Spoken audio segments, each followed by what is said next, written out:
Hey, what's going on, everybody? I'm Vinny Costa, editor of Street Muscle Magazine and your host of the RodCAST, the all-encompassing car show where we talk about all things automotive.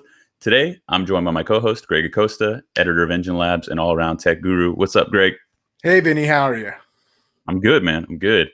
I'm stoked. I'm juiced about this episode, and I think our audience will be too. If you've already clicked on the link or you're watching it right now, you saw the title, so you already know who it's about. Very, very special guest. And this is also a special episode because we shot it on location. We reached out to Steve Strope about being on the podcast. I mean, if you don't know who he is, then you've been living under a rock. Go Because this guy is, go hit Google. yeah, Google it, man. Because this guy has just built some prolific cars in the hot rod arena, from the Anvil and Martini Mustangs to countless others. He's as big as it gets. He runs Pure Vision Designs out in Simi Valley, California, and he invited me down to come shoot the podcast. He said, "Hey, I'm a busy guy. I got a lot of cars. I'm building a lot of irons in the fire. I would love to do your podcast, but how about you just come out and check this out for yourself?" So I said, "Sure." It was a lot of fun, Greg. I bet. I bet his shop looks amazing. Yeah, man. It was really cool. we not that we have recorded video of his shop or anything. We don't have Well, that. yeah, no. So he did. He had like some top secret stuff that I couldn't show. But one of the really exciting things that I was like stoked to see in person, and this wasn't the first time I saw it in person. I saw it in person in bare metal at the LA Roadster show. Oh, I don't know, what was it? 2 years ago? I think it was the 2018 LA Roadster show, and it was a car that he's building for Joe Rogan, another famous podcaster. Not to compare myself, but um, but yeah. So I'm a big fan of Joe Rogan. I'm a big fan of Steve Strope. So for them to link up and start to build something, he's building him a '69 Nova that has some design elements that carry over from a '69 Camaro as well. So really interesting, awesome build, and that was there. So I was like pretty excited to see that. And so when are we going to get to see that? I could throw up a photo that. Is there any kind of reveal time or? Oh, well, you know what? He addresses that in the podcast when we were talking about it. That's one of the questions that I asked him, and he said that it's getting ready to go off to paint soon. So, so I think that means that we're getting pretty close. I mean, it was up on a lift. I got underneath it, and you could see the LT4, and I want to say it's on a. And I don't want to get this wrong. I think it's on a Chris Alston chassis. So I mean, it's just impeccable work. But yeah, it's almost ready. It's no longer bare metal, and I think it's ready to go to paint. So probably pretty soon. Sweet. Yeah, man. And then there's a bunch of other cars that I can't even talk about. Steve swore me to secrecy. He said, that one's for this company or that one's for this customer. And so, sorry guys, but I could only show you what I could show you. Trust me, stay tuned because I mean, the interview was incredible. So I guess without further ado, Greg, I'll just throw it to myself. Maybe we can do like a star wipe or something. And then I'm sorry, this isn't 1991. All right, fine. Some type of fade, pixelated. We'll get there though. We'll get there. Watch. Wait. Let's see if we can do the magic. Ready? 3, 2, 1. Steve, thank you so much for sitting down with me and talking to us, man. All of our viewers at home, I'm sure, are very appreciative of it. Sure. We've had some builders on the show before, but your name certainly it rings a bell for a lot of enthusiasts. You've had a very prolific career, and so I'm grateful to be sitting here with you.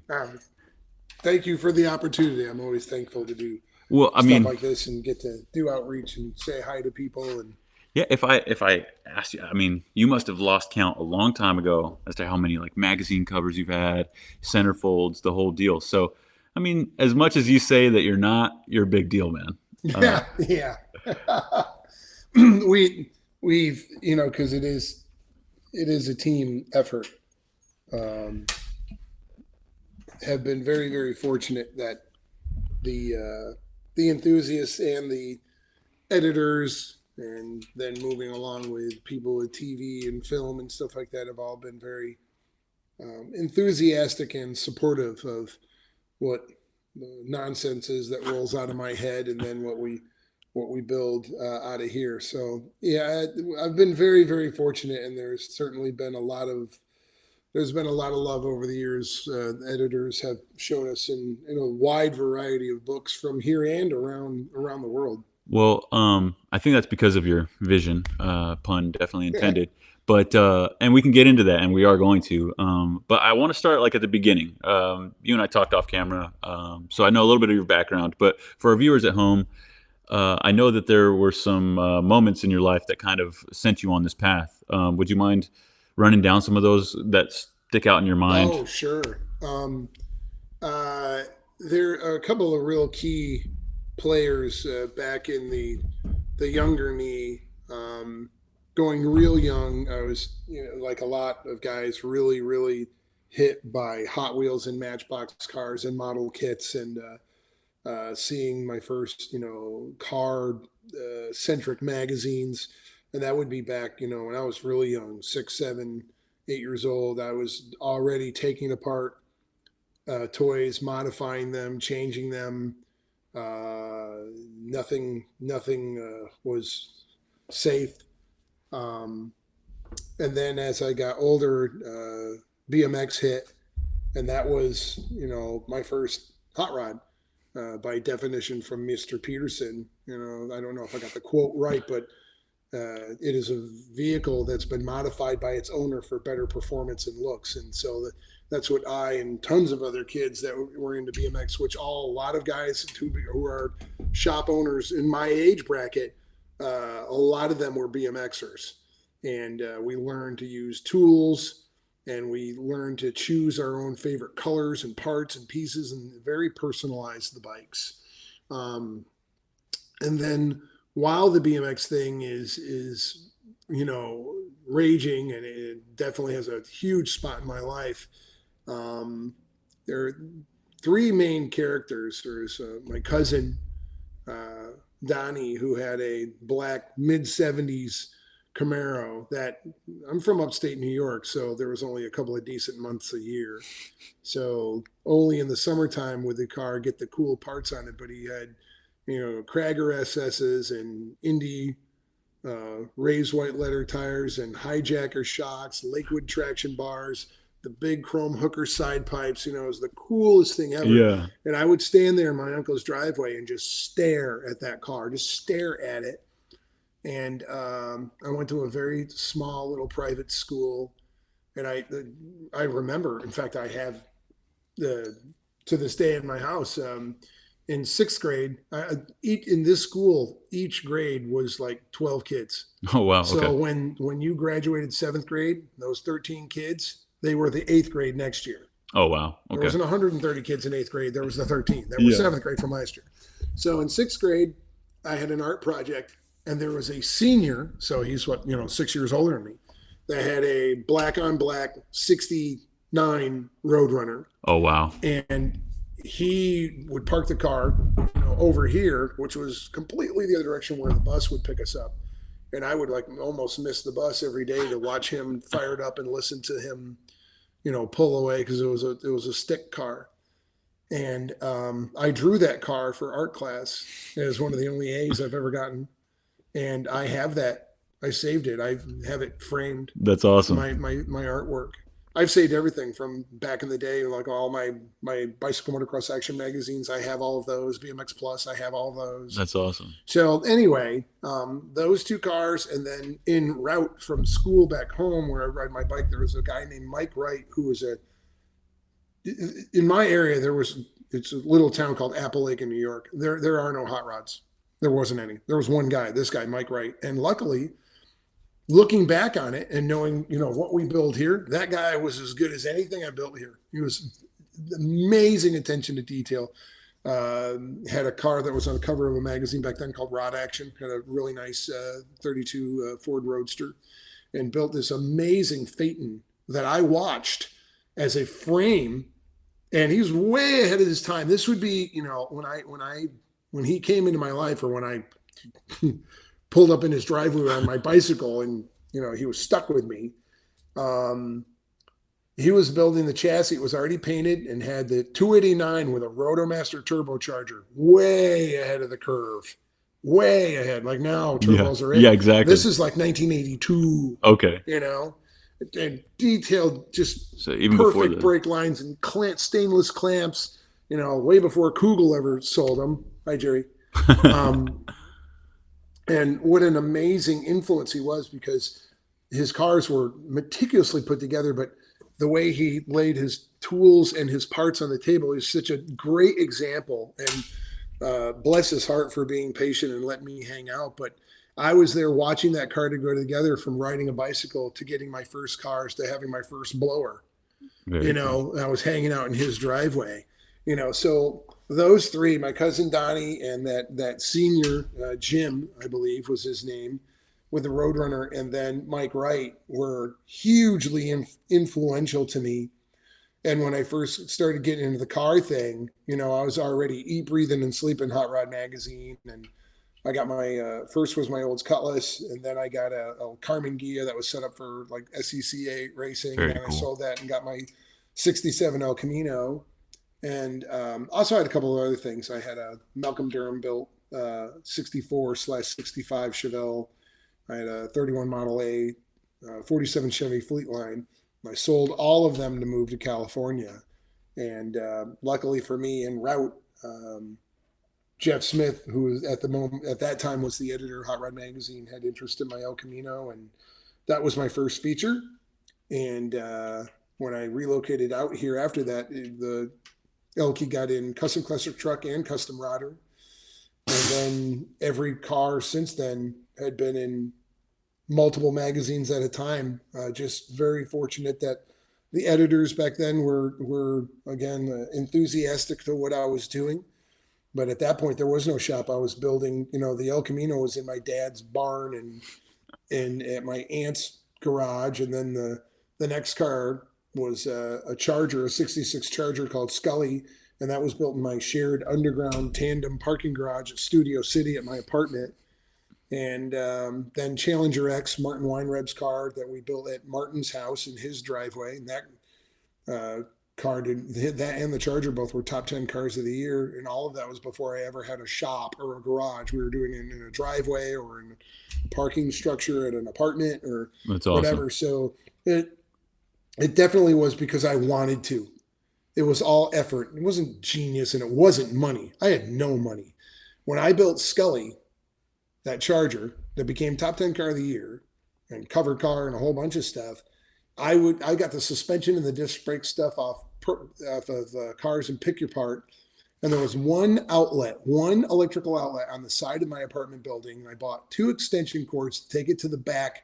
And I had a drill and a wire wheel. And I cleaned all the rust and everything off of all the suspension parts with a wire wheel on the end of a drill. And then I bought plastic covers, for like 80 cents that you throw down the floor when you're going to paint a room. Right. And covered all my neighbors' cars and then hung all the suspension parts on the water pipes in the parking garage and epoxy painted them. And that's how that car was built. It's because I wanted to. And so, allow me to go off on a tangent on the whole beater car. I don't want to use the word rat rod, but that whole, well, you don't have the money, you don't have that. Oh, horse shit. I had no money. And I had a detailed to the nines car with all the grease that came off of this. There was no cashola. There was no sponsors. There was no big money guys paying me to build this stuff. I was in a parking garage at my apartment, and I built a cover-worthy car because I wanted it that nice. I exchanged building an engine and a front suspension on a pickup truck with the guy who painted it for me. I did exchange deals, and I just worked and sat there with a scraper or with a little wire wheel and creatively used spray paints and everything I could afford, hid my wiring, did a nice, clean job. Where's the camera? Over there? There's nothing wrong with a nice and clean and detailed and painted car. In fact, I'm sorry, it's much better. And it doesn't take money. It takes energy, and if you don't know how, I wasn't born knowing how to do this. I learned, I made mistakes, I screwed things up, and I still built a nice car with this and this. That's all. It was hand tools. I still have it, my Craftsman 3-drawer toolbox that my dad got me for Christmas. and a two bulb lamp that I pulled out of the trash and rewired so I had a work light. And I would carry my jack stands and my jack up and down the flights of stairs in my apartment so I could work on the car there in my apartment. You gotta wanna. That's it. Not beer cans for overflow tanks and all that. And you can send your hate mail to me later because I don't care. There's no excuse for bullshit put together cars. None. Money is not the excuse, and knowledge isn't the excuse. Because those of you who know me, I'm no genius. I just wanted to bad enough. And I was influenced by guys like Scott Sullivan, Matt and Debbie Hay, Mark Grimes, the Pro Street dudes. That was before Boyd's was and Lobex and Brizio were the only companies that build cars. All those dudes that Jeff Smith and the other editors of Hot Rod featured, the Pro Street guys, those were dudes at home building that stuff. They didn't write a check to some bozo like me in a shop. They did it at home. Scott Sullivan built that stuff in his mom's 2-car garage. Built probably the world's most famous Pro Street car ever, Cheese Whiz, with talent, not money. He gave a shit. Yeah. He wanted to build a nice car. He wanted to build a nice car, not a piece of garbage. Well, I'm sorry. I don't believe in the junk thing. Like, I don't have a lot of money, Strope. Not everything's, perfectly shiny. Yes, it is. It's called want to bad enough because I had no money. No money. It's safe to say that you're not a fan of patina. I don't understand patina. Okay. Now, that being said, and again, you can send your hate mail later. If you find a really cherry car and it's not a wasteoid and you want to drive it around like that, put a nicer drivetrain in it and stuff, rock and roll. Hey, have at it. I personally, every time I see a really great car, I'm like, oh boy, that thing looked really great, candy orange. Or, oh my gosh, that would look so nice and white with a red gut. Because when I built a model, I didn't make it look like a pile of shit. I made it look nice. Why? Because I wanted it to look nice. Right. So I don't understand wanting for sake. Now, the problem is you got a bunch of people who've come into the industry and, loosey-goosey is a fad. It's a fad. I mean, it's a thing that's in. Just like I personally believe, again, send your hate mail later. I'll give you my email address. I personally believe a whole ton of guys back in the 90s and the 2000s that became Harley riders, if it would have been cool and trendy to ride a pink Vespa and have a Fez, that's what they would have had. It happened to be Harleys were cool, so they all went and bought that. Well, the same thing. There's a bunch of people coming into this industry. What's hip? Oh, man, totally slamming the car so that the rear tire's taller than the quarter panel. Sorry, it's disproportionate. Sorry, I'm an opinionated dick. It's disproportionate. It doesn't look proportioned. You can have rims that are too big. You can have tires that are too wide. Yes, I said that. You can have too many billet. You can have too much. Anything in excess is not good. Try drinking 3 days in a row. Okay? Tell me it's perfectly fine. It's not. Well, so you definitely have a unique style that's all your own. There's a lot of builders. I know that you contest that a little bit, but ask enthusiasts, ask other builders. They can tell a Strope car. They can tell a Pure Vision car. Yeah, Excuse me. Yeah, definitely it's team issue. It's a team game. And I think part of that is the fact that you've built this aesthetic that's it's developed over a lifetime, as we can tell. You're telling these stories about when you're a kid, and now that's developed into this very particular way of building a car. And that's something I want to get into. When you start with, you start up here, you have this vision. I'm assuming, please tell me about your design process. How does that how does I can tell you how that happens. How do you start? How I start is, if somebody's asked me for something, or I have ideas that haven't seen the light of day yet, I haven't found the right owner for it yet. Most of the time, it happens somewhere between 3:15 and 4:45 in the morning, and I wake up and I just start scribbling and sketching, and I open up about 16 different books. I have a reference library at home, and I start, and that, and and that, because I live in my books and my magazines. I have every issue of Hot Rod magazine ever printed. let alone I have tons and tons of books on everything from Lancia Stratuses to every kind of Porsche to every kind of hot rod to every kind of Ferrari. And I just randomly pick them out and go through them. So I'm always loading the machine. Me and one of my favorite artists ever, Steve Stanford, we've talked about this library that he's just unbelievable. The library he has in his head, because when he draws and designs, besides the fact that he's just a overly talented artist that has probably inspired most of all the hot rod artists out today. They know Stanford, and he is unschooled. He's self-taught, but he compartmentalizes. Like, he knows what a Corvair roof looks like. And when he's done some early Novas with a Corvair roof line, because he's like, oh, that proportion would be on the money. He sees the roof, he sees the grill, he sees the bumpers. He can take it from reading that book and that magazine and this and that, and he files them away that way. So when he's designing, he's like, it would look perfect, the grill from that 62 da-da-da-da-da, because he knows what that looks like in his head. And that's from keeping the machine flowing, keeping those ideas coming in, keeping learning and reading and seeing. And I like that same too. I'm always looking for that. So I will pull out, just from hot rod, I'll pull out 1982 and I'll look at all 12 issues. And for me, it's not just styling cues. Like, if I want to build a car from that era, you look at what the parts were from there because you want to be accurate. But just the graphics and the font used for the advertisements, the colors used in those 100%. days, all of that is part of the formula. And so there's a whole bunch of elements. There's that just comes to me and it just starts flooding. And then there's the you come up with 20 ideas, you use 8. You don't use all of them.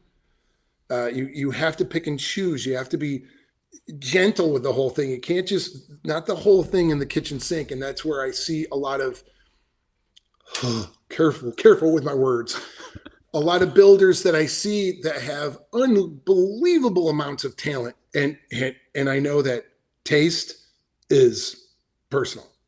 So what I think is taste or not taste doesn't mean you or him or her, think yes or no or agree with me. But for my own level, I see people with outrageous talent, but it's like, should have backed off about 3 ideas ago. The car's got too much going on. You need to balance that. Right. So there's that, and like what we were joking about over dinner, or what I was telling you about, how I look at it using the culinary world for an example, which I've said before in different interviews. You need that $300 plate of exotic French food. The culinary world needs to keep pushing and to keep, doing the new thing, right? Breaking new boundaries. But it also, every single time, completely validates how perfect chicken noodle soup is. Right. Because it's a cornerstone. You can't get around it. So instead of, when you do the flash in the pan car, it's gone next year. Right. It's replaced by the next flash in the pan car. And we've done some stuff that's broke out of molds, when we did like the Anvil Mustang with a cantilever push rod suspension, right, or the Martini and other stuff like that. We're definitely our own thing, but look at those things, and they're all based in some form of thing. And that's where I'm going with this chicken noodle soup is where I go. I don't want to be the French chef coming out with the newest, latest, amazing thing. I want to be the guy who has 5 or 6 really interesting, really tasty versions of chicken noodle soup. So it's got that anchor, and 20 years from now, it'll always look good. Well, it's my own spin on it. You got to be careful with that. How do you balance pushing the envelope with maintaining a timeless aesthetic? That's the thing when you were asking me earlier, hey, how do you, what's your thing? What's your whatever? What's it? And I don't have an answer for it because, again, you're careful because you don't want to sound like an egotistical ass. I'm an opinionated one. I know there's plenty of you out there. There's plenty of people. I've seen their comments that think I'm like this big as ego. And by the way, I disagree. I really don't think I have a giant ego. I can attest to that. He does not. I'm proud of what my shop and my guys have done. But where I think whatever it is that I have, is I appear to have the ability to balance the newfangled idea and the cornerstone idea and bring them together in a way that looks really good and I think will look good 15, 20 years down the road, but still has enough wow to go, hey, that's a cool spin on that.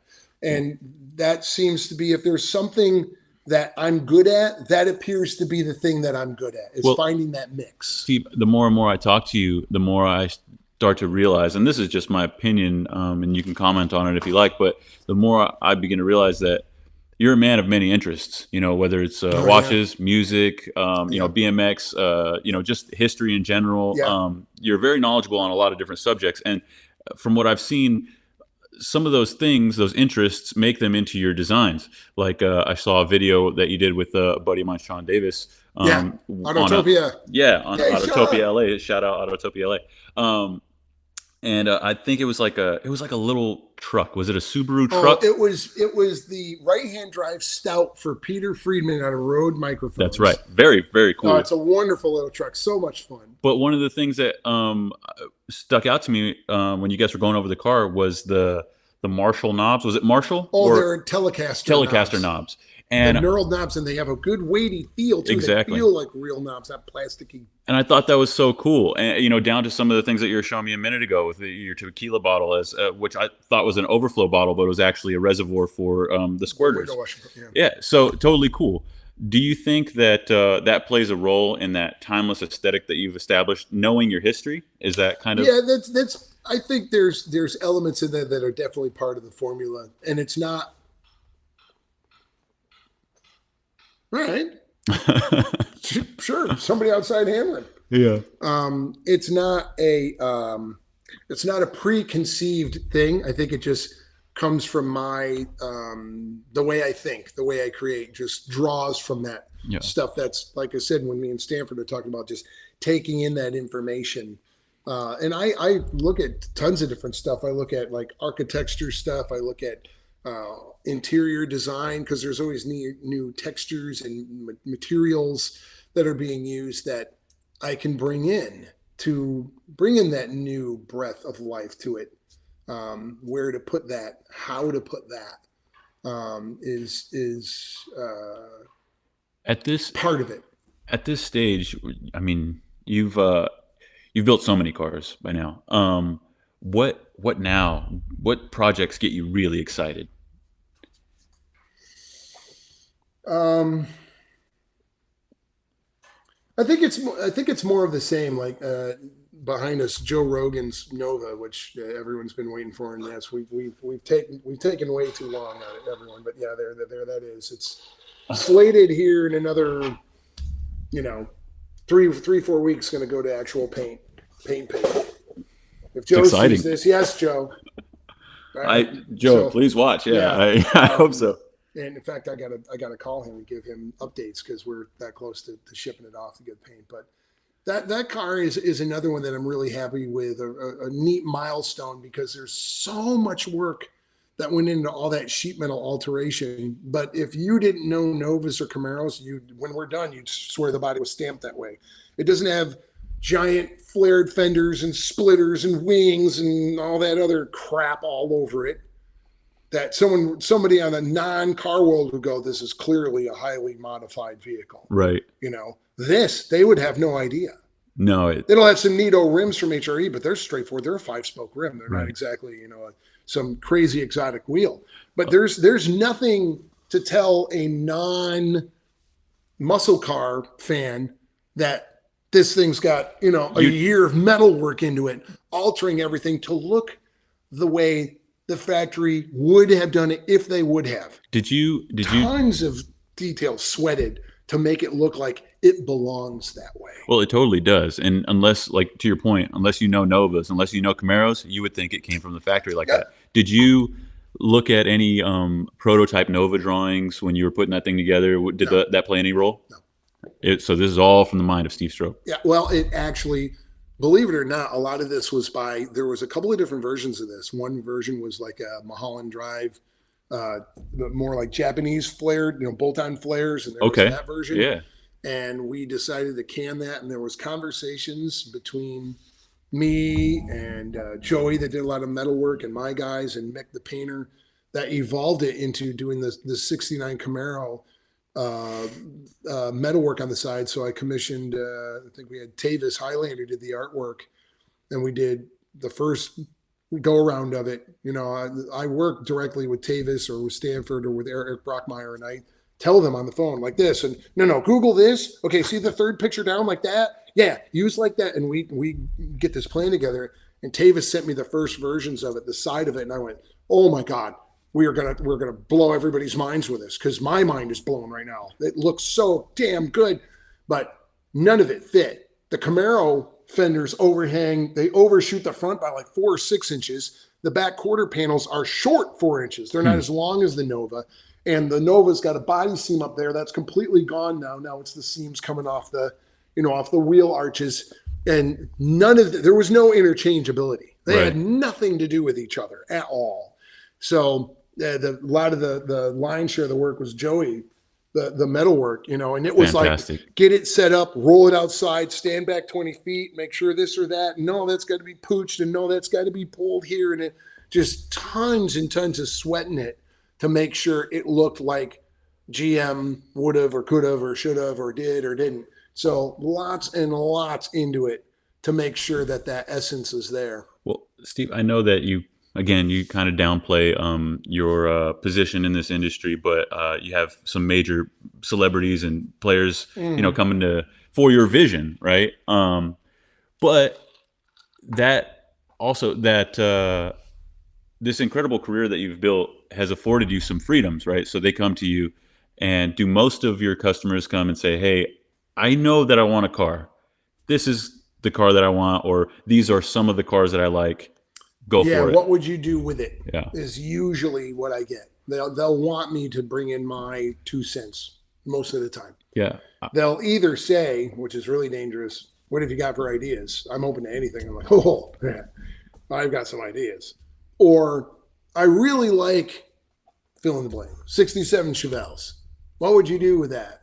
And then sometimes they got guidelines like, well, I really like it a little, like we're doing a 67 Chevelle now for a guy that straightforward car, because he really likes the essence of the muscle car. So he doesn't want a hand-done leather interior. He wants an interior that looks like Chevy. Gotcha. But we're doing Detroit Speed on it. We're doing bare brakes on it. We're doing GM's new, almost 600 horse naturally aspirated LS3, a stick in it, of course, vintage air, Dynamet, just great straightforward car. Right. Turquoise on turquoise, which is a really neat color combo you don't see all the time. He's the second owner of the car. So I'm going to throw in little tidbits, and there's little things I'm doing around it, but now we're going to give him what he wants. What about someone who wants to get a little bit more crazy? Like when Joe came to you for his Nova, he wanted to go see the Z28 Nova that we built. It's local, and I took him to that, and he's like, "We got to build the baddest Nova ever." And I'm like, "Okay, no pressure." Yeah. So yeah. Well, did he kind of just give you license, or did he get? He did. Okay. He had some stuff that he wanted, like he demands it's got to be silver. Okay. That's his thing. Well, we saw this thing in bare metal, and oh my God, it looks so good. It's pretty. It's pretty. Yeah. So he has some things that he wanted, that he was like, I really would want this, really would want that. But other than that, he's like, go for it, That's like I said, that's that license that you've afforded yourself by having the vision. When you think back on the pantheon of that's a big word. Yeah. Of your favorite cars and people who maybe have influenced you in the past, when you draw inspiration out of those old hot rod mags, who are some people that come to mind and why? That were very inspirational to me on every level, quality, ingenuity, follow through, everything is Scott Sullivan. His stuff, besides, still you could pull up to a show and blow people's brains with his cars. He drove them cross country. He used them. Cheese Whiz is a great example. That 55 Chevy he did, that still is stunning and gorgeous. It's so awesome. And people, and it's got a big block in it. He drove it across country with Jeff Smith and cut it. I think it was a 10.26 or and have a whole bunch of problems along the way. Cracked the rim and did all this other stuff. It's gorgeous. That car and that was flying in the face. He did that on purpose because everyone had giant blowers and giant wings, and he built a single 4-barrel car that is column shift with a bench seat. And people don't even realize. I'm like, freaking Cheese Whiz is a column shifter and a bench seat. Awesome. They're like, no way. I'm like, dude, it's so bitchin'. You didn't even notice that it doesn't have bucket seats or a stick shift. Well, they were distracted by the fluorescent orange paint, and I love it. It's just so good. Beautiful. And that black 57 he did, and of course the Henry J and his Chevy that he just finished. Unbelievable. It's a mid 50s, at 50. Please forgive me, Scott. I can't remember 53 or 54. But that thing, just the work in the steering wheel on that car. And if he didn't tell you everything he did to the dash and the steering wheel, let alone the grill, you would have no idea of the ludicrous amounts of hours into that car. That Henry J, I forget how many cuts he said, but I think there was like at least 12 or 13 or 14 cuts in the front fenders. Just... and you'd never know it. Well, but he knows. That attention to detail is something that's recurring in all of your builds. I mean, it's the little things. And he's a big influence, for many things, but he has got a great quote that I will stop at nothing. I'll do whatever it takes to do an insane amount of modifications of work for you to never notice anything was ever done. I mean, and he's building a bubble top right now. Oh, I love him. Threat to the world. I'm off camera again. Oh, sorry. It's probably better than I'm not on camera. No. And everybody, this is the Cove 19, really long hair. You got to kind of lean in here. Hippie. We're intimate. Whatever the hell I'm doing. But that's awesome. That's really important to me. I like that. Yeah. And I'm cool with builders who are on the other end of the spectrum. They do these crazy, insane, over the top builds. And like I said, you need that $300 plate of French food. That's part of the deal. Yeah. Guys, what about the fast food though? You say you don't like the patina stuff. Yeah. Well, that's not fast food. Well, if you're not going, No, a properly constructed In-N-Out burger is not a rat rod. That's like premium fast food. So, and the thing is the definition of the word rat rod, if you've got a traditionally built car that's correct era to the 50s, that's not a rat rod. Right. And the funny thing is I'm going to get so much shit. I'm going to get so much shit. So I know all these dudes that are older cats who were dudes in the day, right? And remember, kids, I have every issue of Hot Rod magazine since it came out in 1948, and there were tons of cars that were painted. Yeah, back in the day. And if they weren't, they wanted it to be painted. Those cats that just had primer, would you want a Jeff Watson paint job? Hell yeah. Yeah, well, they couldn't afford it. That doesn't mean that every car to be traditionally correct has got to be primer and looks like it's going to fall apart next week. What about the idea? Look at Don Spencer. What about the idea to go, just the spirit of, I want to get out and drive my car and I don't care if it's done. Mm-hmm. You don't buy into it? You know what? We're going to be careful again. It has nothing to do with whether I buy into it. All I can do is defend myself with my own personal actions.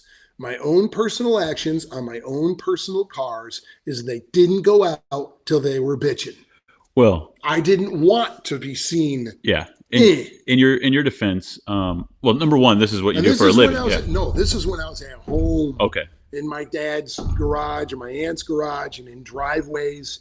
There was now and then I drive with primer, right? I drove with primer. Why? Because I was saving up for a paint job. Right. What happened when I had money for the paint job? It got painted. Well, that's fair. And again, in your defense, I practice what I preach. That's the point. You're from the old school, and I've seen, I mean, you're still doing it, so you're rocking in the new school, but you're from the old school way of doing things. And I've seen old hot rod mags where you have this old street rod, and they're parked at a car show, and I've seen several photos like this. And they actually have like panels cut out and put in the windows so you can't see on the inside of the car because they don't want to see it unfinished. Yeah. They want to show their car the outside's done, the paint's done, everything's nice, but the interior is not done, and so they don't want anyone to see that. And I think that harkens back to that a little bit. And for me also, again, I might be stepping in it, but it's pride. Right. I don't want somebody to see something undone. Got your name on it. And for me, I'm having fun building it. It's like, well, you should be out there on the road. I'll be out there on the road in a couple of fucking months. Just calm down. You missed all the fun. Have I missed all the fun? Let's look at what I've done over the last 20 or 30 years. Tell me I've missed the fun. I haven't missed the fun. I'm at the top level of the fun. That's true. So I didn't miss anything. That's fair. Pile, my Oldsmobile, I could have been driving that 2 years ago. 2 years ago, I could have been driving it. Nope. And I did for a little bit. And then it bugged me because I didn't like the torque converter. I didn't like the mufflers. So I pulled it back apart because I want to get in it and go, this is what I saw in my mind's eye. Now it's okay to go out and drive. It's so choice, you guys. If Steve lets me, I'll take a photo of it. It's in one of my episodes on the okay, TV cool. show. Yeah. It's the blue one. So I was driving it then, but I wanted to change this, that, and so I did. And again, that's personal choice. Right. There's other people that'd be like, you're out of your mind. Just get out and go drive it. It's like, no, I want it right. And now I'm going to go drive. Well, I think that, at your level, that's what separates an enthusiast from a professional level builder. But the thing is I don't see myself as the owner of Pure Vision. I'm the kid from Appalachian, New York. When I'm working on that Oldsmobile, it's the same as my El Camino I built in my dad's barn. It's the same damn car. I'm tinkering on it. I'm hiding the wires. I'm cleaning it up. I'm making sure this is nice. And all my little changes, I want them done before the world sees it. I know, it's but that simple. You're not thinking about Steve Strope, the guy who built the Anvil Mustang. No, I don't The guy care. who built the Martini Mustang. Don't care about it at all. Everything I do in here that we design, we build is all a happy for me. And it comes through. It shows through in your work. It's happy for me. I think that's the thing that nobody seems to get with, or not seems to get, but people don't understand with me because so many people are like, well, you've got this really successful hot rod shop. And so, of course, you're always thinking about marketing and promotion. And yes, I am. But when we're here in the thick of it, it's like, isn't that cool? No, everybody here, Pete and Kelly and Troy, when it's bitching, it's like, dude, that's going to look so cool.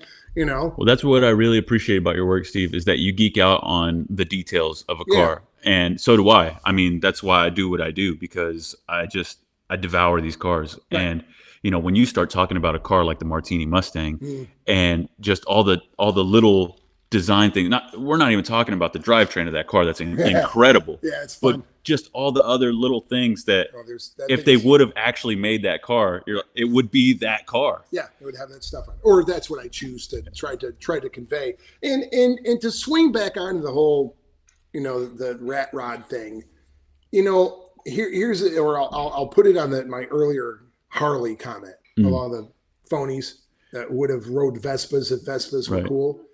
There are guys who got into it for what I would consider to be the wrong reasons. Orange County Choppers was big, but once they started riding, there were plenty of guys that were like, I really like this thing. And they became a real motorcycle rider. Right. They weren't part of the Hells Angels. Right. They weren't a badass, but they loved. I've ridden motorcycles since I was 13. Oh yeah. Only after I lost my eye did I sell my bikes because there's no way I'm going to ride on the highways with the soccer moms with their texting and SUVs rolling over me. I still ride, and it's scary. So I'm thoroughly behind riding. So I can say that even if there was a bunch of these knobs, they joined for the wrong reasons. I guarantee you there were thousands of them that once they got on the road, got a real appreciation and love the feeling of riding and have become 100% legitimate motorcycle enthusiasts. So for me to say a guy building a loosey, roughy car isn't a true enthusiast and doesn't love his car, that's not what I'm saying. Because there's a ton of guys who don't think the same way. They don't feel the need to have shiny paint and straight chrome. No, I mean, taste is subjective. Taste is subjective. So I want to make it very clear that I don't think that only people with shiny straight cars are real car guys. Right. There's plenty of dudes who do what they can do. And they love their car, and they love out being cruising, and they love being with their friends and hanging out and driving their cars. And I fully, I'm not stupid. Of course, I recognize this. Right. I see what you're saying. And I mean, I've got guys who have come to me and they're like, oh, my car, this and that. And they're like, well, it's nothing like you build. And I stop them. I go, you don't know me very well, because my first stuff that get in all the magazines were built at home or in a parking garage or in a driveway. All I did was try extra hard because I really wanted it to look nice. So I did whatever it took, exchanged favors and sold this part to get that better part. And I stood out there till 3 a.m, sanding longer, whatever it took, because I didn't have the money. I was willing to do this and that. And when you tell me, well, my car can't be like yours, I disagree, because I know that you can build a magazine cover car without tons of money as long as you want to bad enough. Oh, certainly. Because nobody can tell me different, because I had 2 top 10 cars of the year that were built in driveways and parking garages. Right. And my first feature car was in 3 magazines by El Camino, and that was built at home in Appalachian, New York. So nobody can tell me that, well, you need, and well, you do. Oh, no. I see your reasoning behind it. I had a dopey little tool set, and I just wanted to bad enough. I appreciate what you're saying. Totally. I happen On the flip to side, somebody may not want, like you're saying. Yeah. No. Totally bogart it. They may see a rat rod as a done. Yeah. Because that's the vision they see in their head. I like them both, but if you ask me, you know, like I like patina cars. I like beautiful painted cars. I like them all. That's why I think I make a good editor. Sure. But and I don't diss on, it's the stuff that's built unsafe that drives me crazy. Right. You know, but then when I think about, you know, a Gene Winfield, he wouldn't ever put out a car that didn't have fantastic paint. Granted, he's, you know, the godfather of the Winfield Fade and some other things. Right. But what I'm saying, was the point. That was way back when, and he was trying to make things look as bitchin' as possible. And he did it out of a shed in Modesto, California, where I'm from. Right. So the point is bitchin' and shiny is as old as hot rodding is also. Yeah. In its own thing. So it's all, again, it's all subjective, of course, and it's what the person wants to make himself happy. As long as it's safe to go down the road and it's not a pile, because that I don't accept. It's right. Like, who needs, you know, Steve, I want to learn about cotter pins. Fuck, you know. I mean, I've had that happen to me. So you know what I mean. But if this guy, whoever he is, if in his head, a rough and tumbled kind of hot rod is what he sees as the thing that makes him happy, then by all means, that's what he should build. As long as it's built safely. Right. Then that's what he should build, because that makes him happy. And that's the glory of this. Right. You know, it's just like music. There's so many different styles. There's something for everybody. You know, guys may not, there could be guys that could look at my favorite cars in the world and go, hey, but that's their right to like what they want to like. So at the end of the day, especially with the way the environment thing is changing and government stuff is changing and everything else is changing, dude, hot rod guys, street machine guys, lowrider guys, import guys, 4x4 guys, supercar guys, rare, Duesenberg and Delahaye guys, all of us are the guys going to be standing on this side of the line going, we still want to drive our cars. We still want the right to be able to work on our cars. We still want to be able to do ABC with our cars. We're all brotherhood, period. End of the list. We are the guys who are all going to be on the same fighting side of the line. I dread that day. Me too. Steve, I want to shift gears here a little bit. Sure. When you're building a car like the Martini Mustang, I keep going back to that one because it's one of my favorites. Yeah. How much research are you doing on cars of that era? Tons. Tons. But I already have. Right. You know what I mean? Like I said, I just pulled books out. So before that car ever got designed, I've already looked at tons of Martini sponsored Porsches, and I'd already looked at tons and tons of rally cars. But I did go start digging, and I found that the validity to my idea, I was so excited because I wanted to do this car if it was sponsored by Martini, which it predates Martini's involvements in racing, but whatever, artistic license. Right, yeah. But, would Ford have done road racing, rally racing in Europe? And come to find out from research, in October of '64, Ford entered the Mustang in the Tour de France road rally and took first and second place. So the first races a Mustang ever did wasn't Trans Am, it wasn't drag racing, it wasn't even American. Yeah. It was as far as I know, Mustang guys can chime in, but what I found was in almost 65, it's in 64, Ford sent a bunch of these cars. They were red with white Steelies, and they took first and second place. I think there was 3 or 4 cars, but these cars took first and second. I'm like, I'm validated. That was Ford went road racing in Europe with Mustangs. Was that so it was before, either late 64 or late 65, but it was 64 because the Mustang was just coming out. but that was before Gurney went over there and whooped everyone. Oh yeah, no, that was pre Shelby, pre everybody. Okay. The Mustang was a brand new That's true. car. Okay.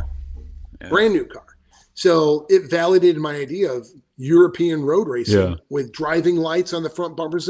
That's what was on that car. Man. I love it. So I just went to town with, the clock and the chrono on the dash, and the little, people don't even know because the magazine's features didn't show it, but on the driver's side A-pillar, there's a extending little lamp for the map reader. Oh, that's There's awesome. stuff like that. Car is bottomless Easter eggs. That's awesome. There's in the back quarter panels underneath, behind the wheels, there's a mesh screen protecting the cooler, the heat exchanger for the rear diff. And it's on quick release pins on a hinge, so you can change the angle of how much air it's getting. That's insane, man. That's so cool. Stuff all over that car that's like that. I have to ask about the drivetrain because my co-host, Greg, he is the editor of Engine Labs, and I know he'll geek out on this thing as much as I will. Tell us about the drivetrain, man. The engine is a stamped LMI, Lewis Meyer Industries.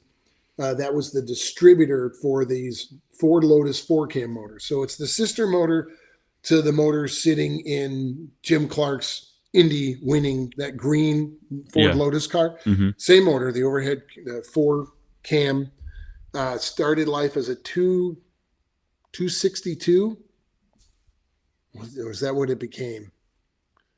They started, and Ed Pinks has the prototype.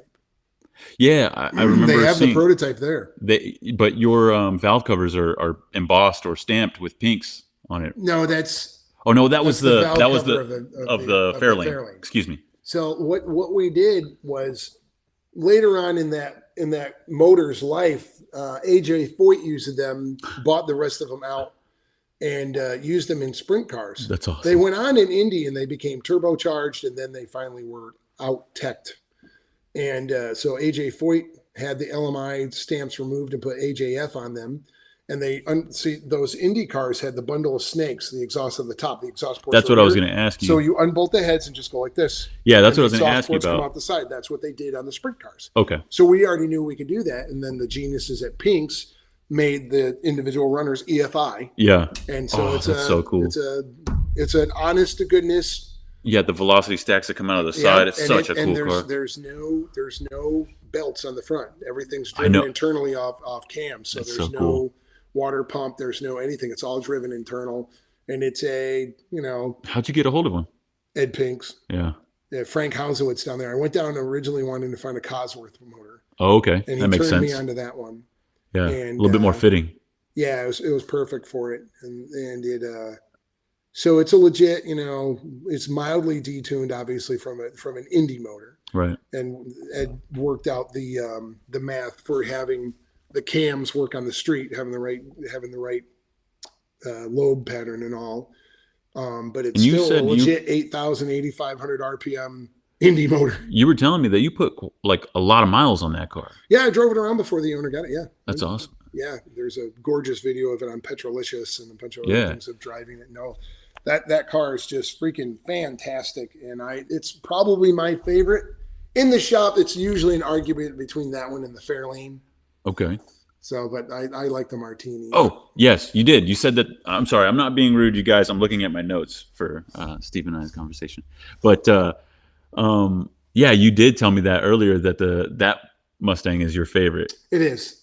I love everything about it. I love the colors on it. I like how it came out. But are you kind of like the father to many of these cars where each new one is your favorite, or is that one going to be your favorite for a while? That one has not waned for me. Okay. That makes sense. Now the business partner of the man that owns the Martini is the man that owns the Fairlane, so I'm going to hear a bunch of shit.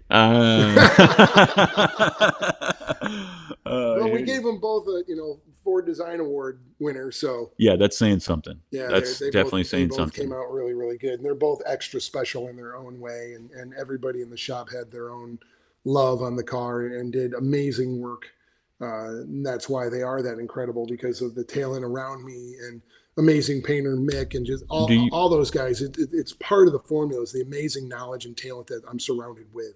is it by accident or by design that some of your most famous cars happen to be Fords of the Mustang Complete variety? accident.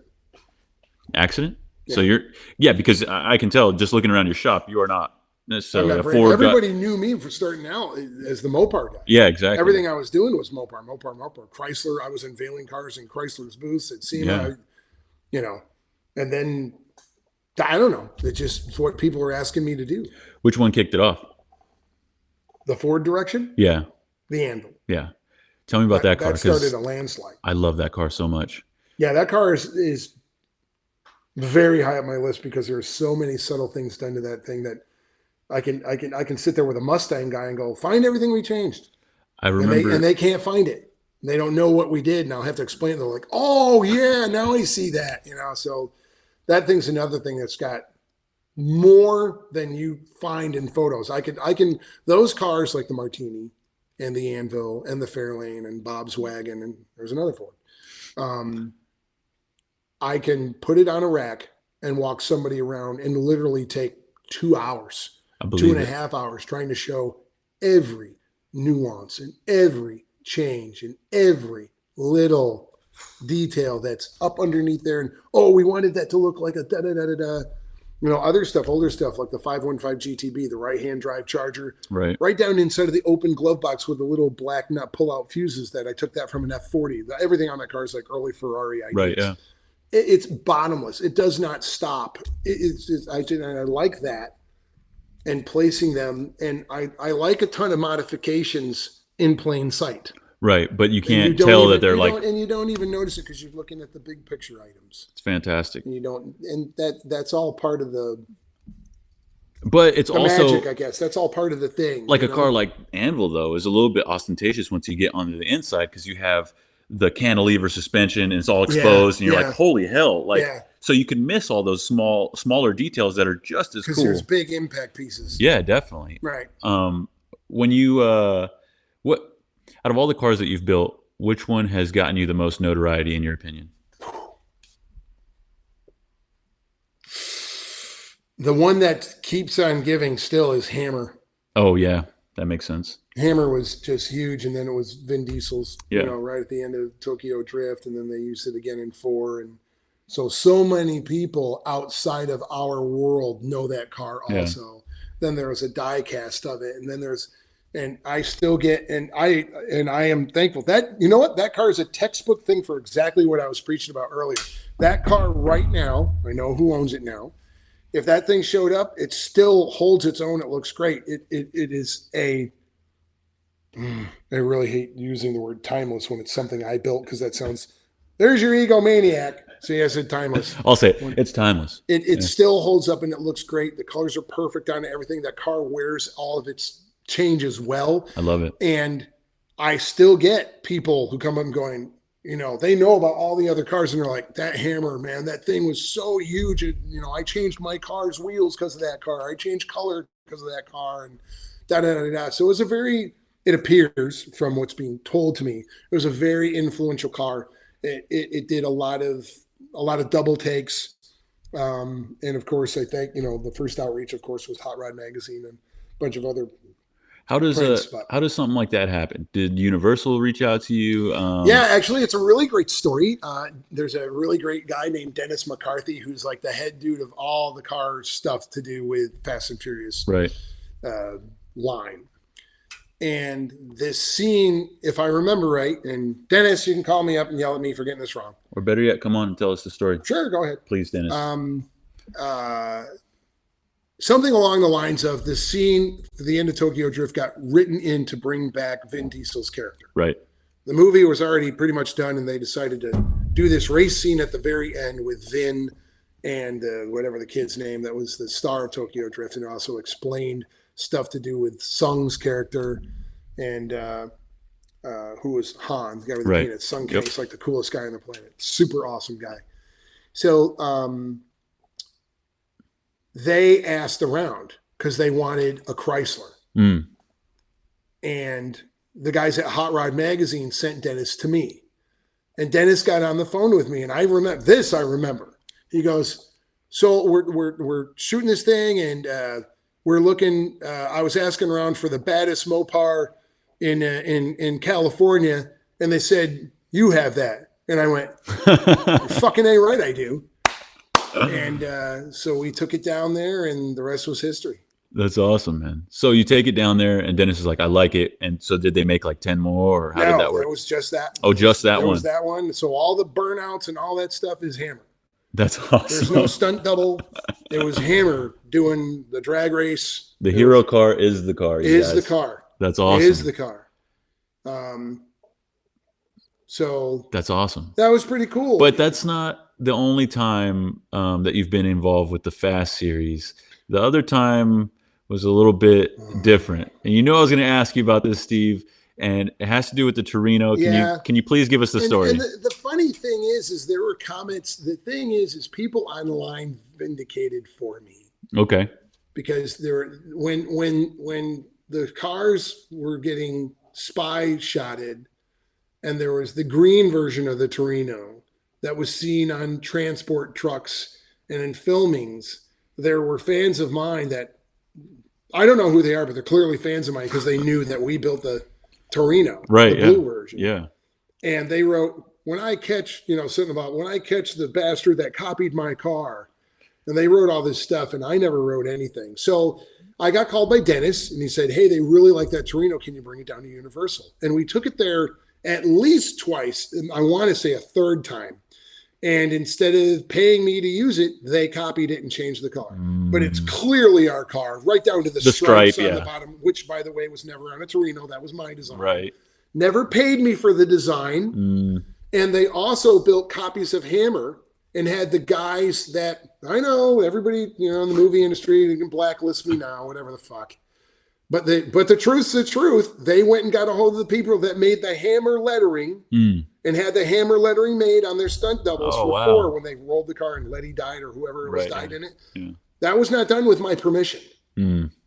Now, I didn't say anything to Dennis because I want a relationship. And Dennis called me up and we used the Anvil in 6 and I still take it as a compliment.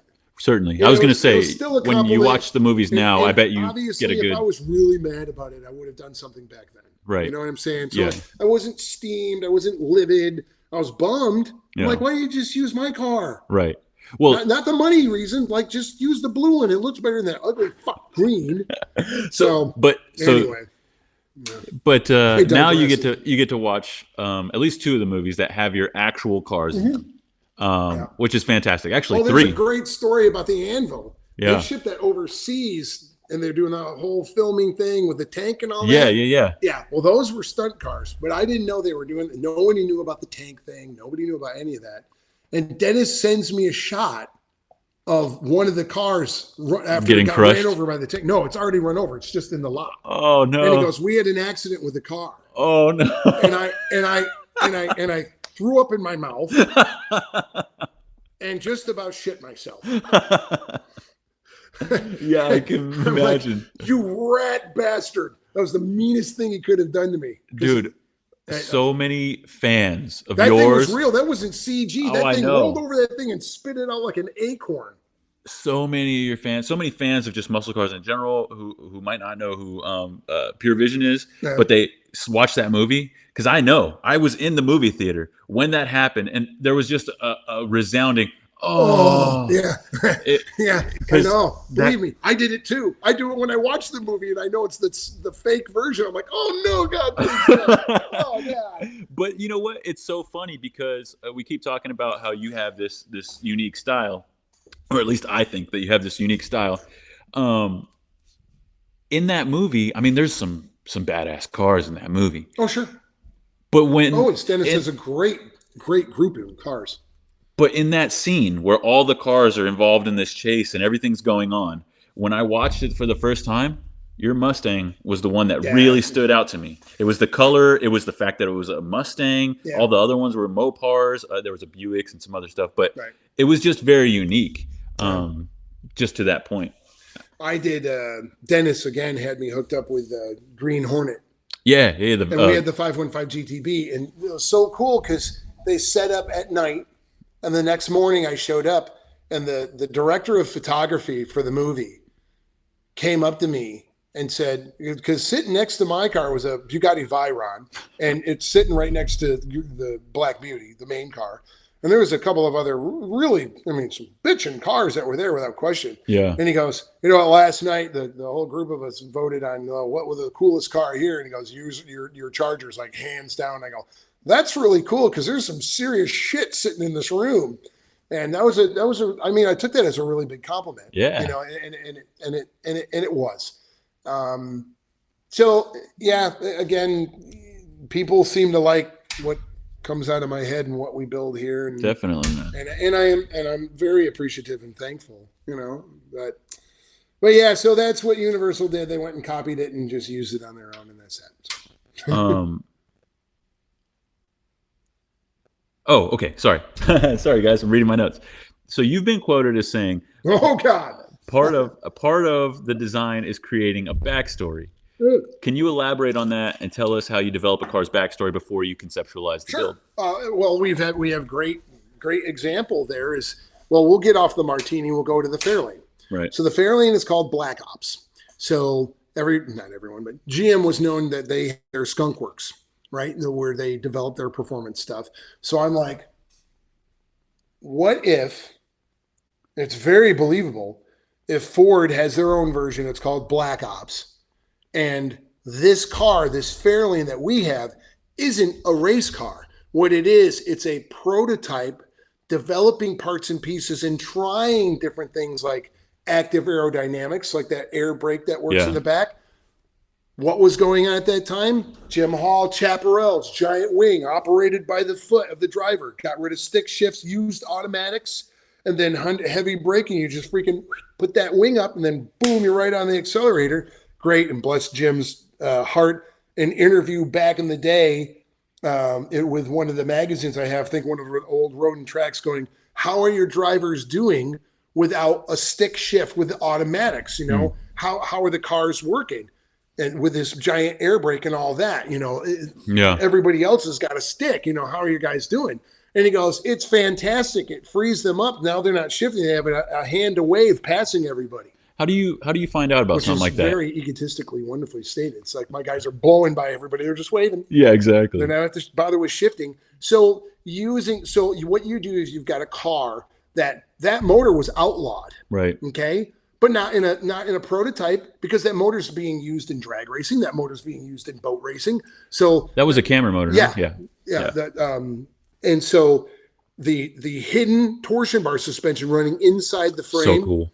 And hidden in the trunk, and the level of adjustment that you have, cool. And the little just straight pull, getting rid of the door handles, which are aerodynamic drag. Yeah. And even on the fan shroud, it's two pieces, and on the base and on the two pieces, there's like a scale. They line up 1, 2 inches, 3 inches, 4 inches. And they're testing, because you can see in NASCARs, they'll block off the front for aerodynamic. Mm-hmm. But sometimes you need to have cooling. So on the Fairlane, if you look on the inside of the radiator, you'll see this sliding scale, and they have wing nuts, and they can loosen it up and do a test run at 1 inch open, at 2 inch open, 3 inch open. Oh, that's right. How much aerodynamic drag it did or didn't help, how it helped the cooling or not. And it's got a sliding scale to measure it against. That's awesome. That's that detail thing that we're talking about. That's race car stuff. Right. Sure.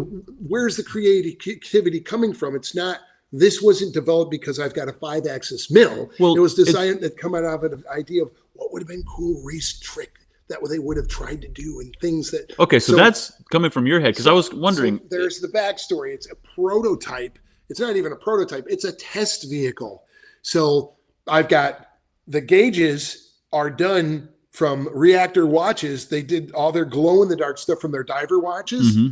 So at a racetrack at night, lose power, you can still see the gauges. Everything's got a reason. So when I have a backstory like that, like this is a test car built by these black ops dudes, then everything in the design element has to fall into place, like those measuring things for the sliding of the fan shroud and the adjustable this and that. How many eureka moments do you have whenever you're working on it and you're like, oh, what if we did that? I mean, there's a lot of them, and they get scribbled in a notebook. I have, I'm not kidding, the Fairlane was at 3 a.m, 4 a.m.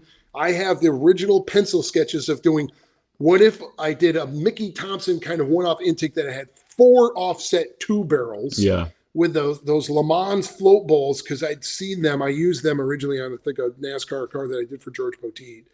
And the idea of the working wing on the back being hooked up to the brake, so it's an air brake. Right, yeah. Those were scribbled at the same time at like 3:45 in the morning. Very cool. I'm like, oh, you know, and it all came from looking at 2 days before a Can-Am book from Peter Lyons. Well, that's what I was going to ask you. So I know a lot of this stuff is, you know, what if, but obviously it had to come from somewhere. So a lot of that stuff was probably very top secret. How do you find out about some of it now? Did you have resources? No, either some of it's just flat from my imagination of what if it could have, and other stuff was like, hey, at the time, Chaparral had this working wing, this air brake. Gotcha. So Ford guys are like, hey, let's try that on one of our test cars. It doesn't have to be legal in a race series because this car's never being entered. Yeah. We're learning things from this car. Then we'll try and sneak it in under a rule later on a real race car. Yeah. So the car's theory is all test bed. Yeah. Ideas, working out adjustable this and working that, and, you know, redundant this. So that's what got put into the car, was those ideas. So when you have a backstory or you have a baseline like that, that corrals the ideas, so you don't go off on, you know, blowers or an LS3 in the car. How to ruin the design is have something based on a late 60s prototype, and it's got a new Coyote motor in it. You're an idiot. Yeah. You're an idiot. I'm sorry.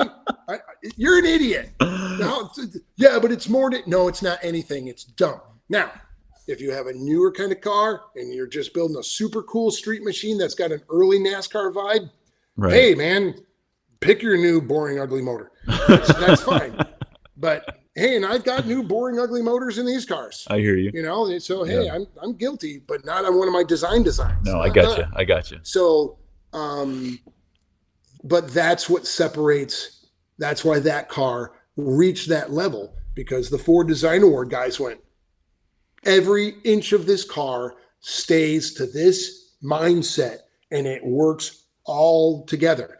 I had not one brand new, not remotely new Ford part on that car. It did not promote Ford's new stuff in any way, shape, or form, and all of their jaws hit the floor. After I walked them around and showed them the hidden torsion bar, and walked them around, they were drooling at the mouth, and I go, oh yeah, and the car's up on race ramps, right? It's like 2 feet off the ground.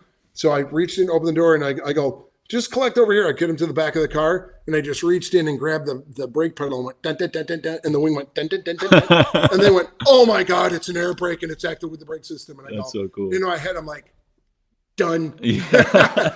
Well, yeah, I mean, bam. The big three, you know, people forget they are heritage brands, right? So if you can appeal to that sense. When we won the GM award with the twin turbo Camaro, that compliment, there's a video after we won it, the GM guys saying, everything about this car is restraint.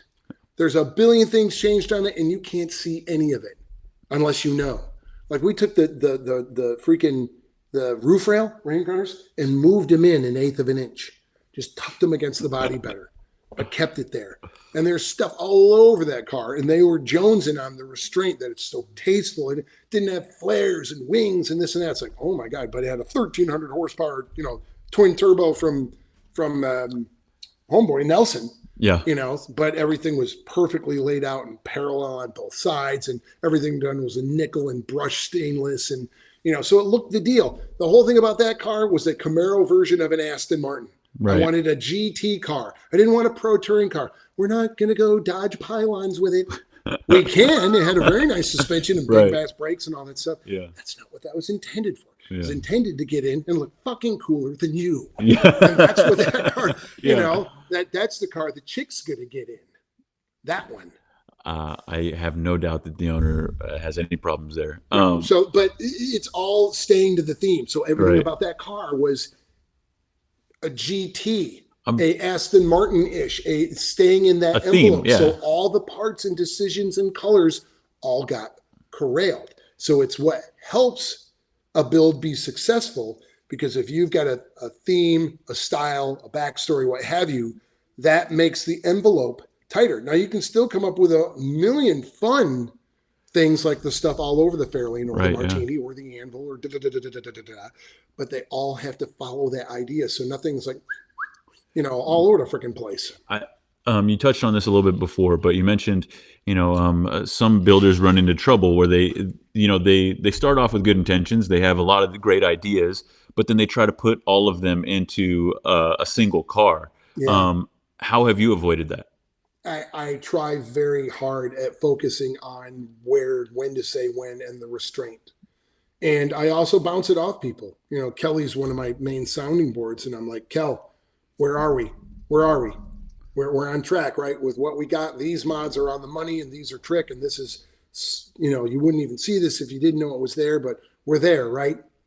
We haven't jumped the shark with the 851 trick things. And it's some of them, there's tons of ideas all over the car, but it's how ostentatious and the presentation of it.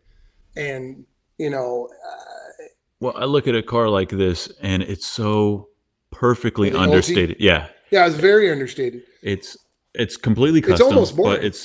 But I wouldn't say Well, no, that. I mean, when I took it to SEMA and we had it at Dynamat's booth, Yeah, compared to the stuff on the floor, of course, yeah. it's very understated. And I had tons of people, which made me feel really good, from the industry, guys from other companies that said, this is my favorite car here on the floor, because clearly you can get in this thing and just go drive it, and it's really good looking, and and I take it as a huge compliment. But it rang a lot. It registered with a lot of guys as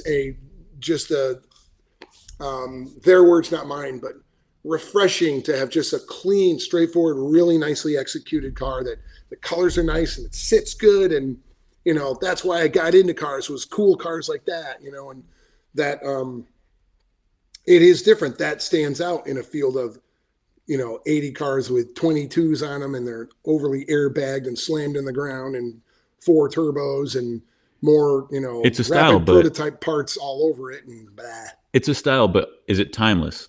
I don't know. That remains to be seen, you guys. But Yeah. if I'm, going with your school of thought, I don't think so. That brings me to another question. The trendy thing can never, by default, the flash in the pan has to be a snap.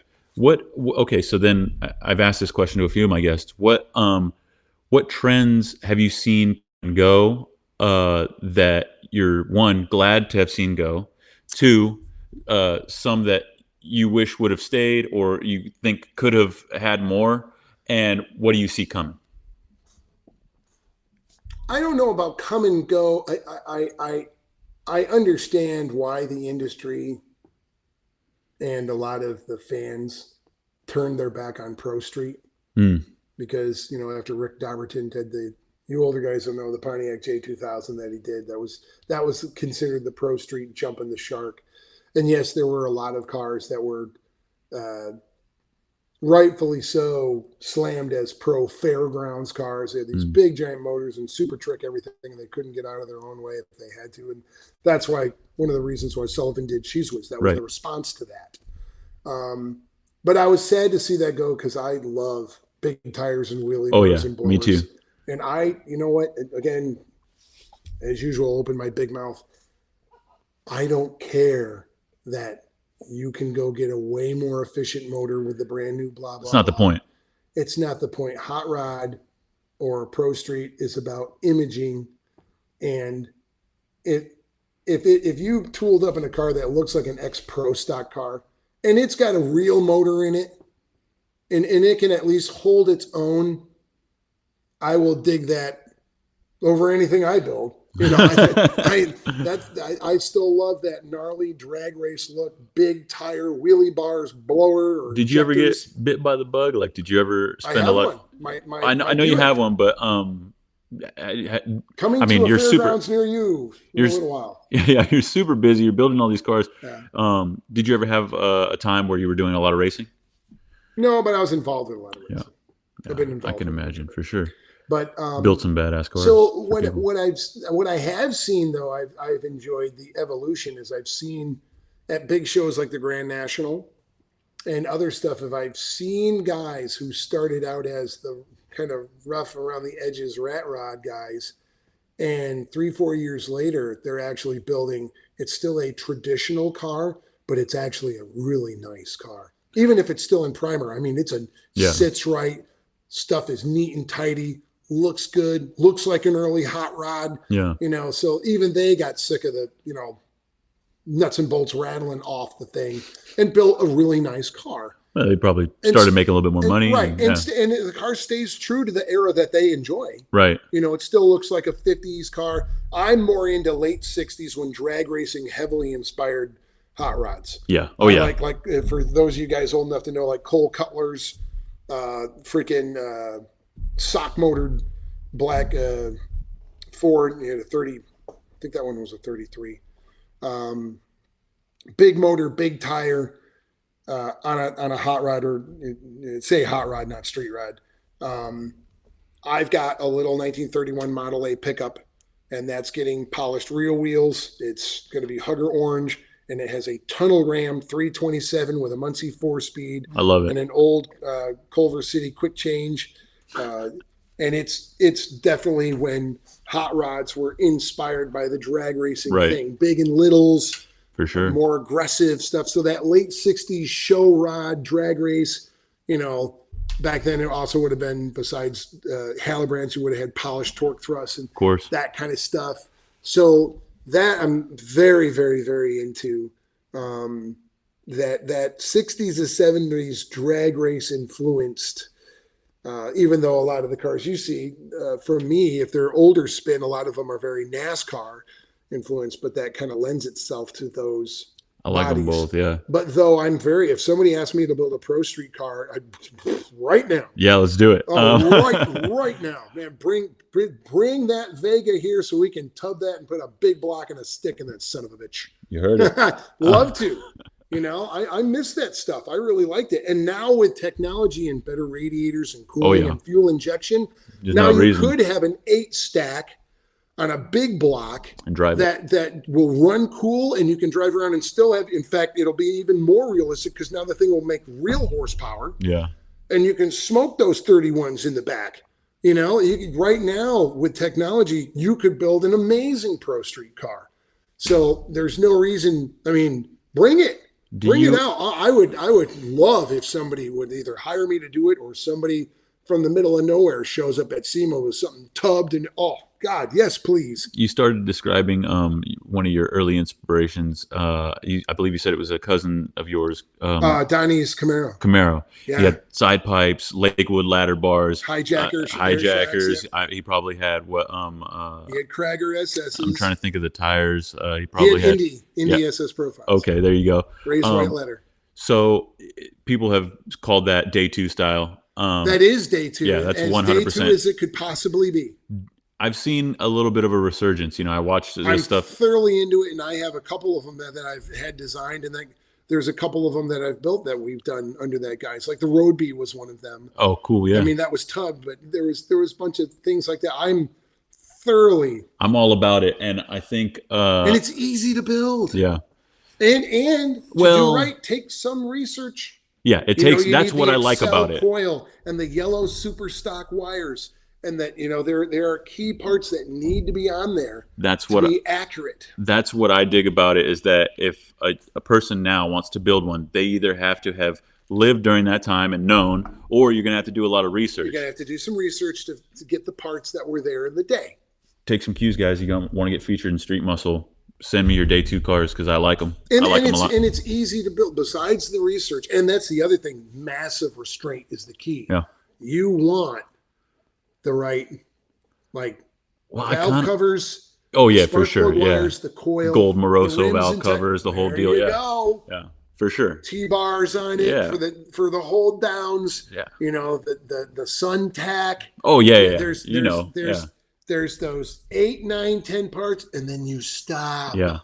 Yep. Then you stop, and I had a car. I had a year, 3 cars, a '68 Charger, the Fairlane, and a Hemi '71 Challenger.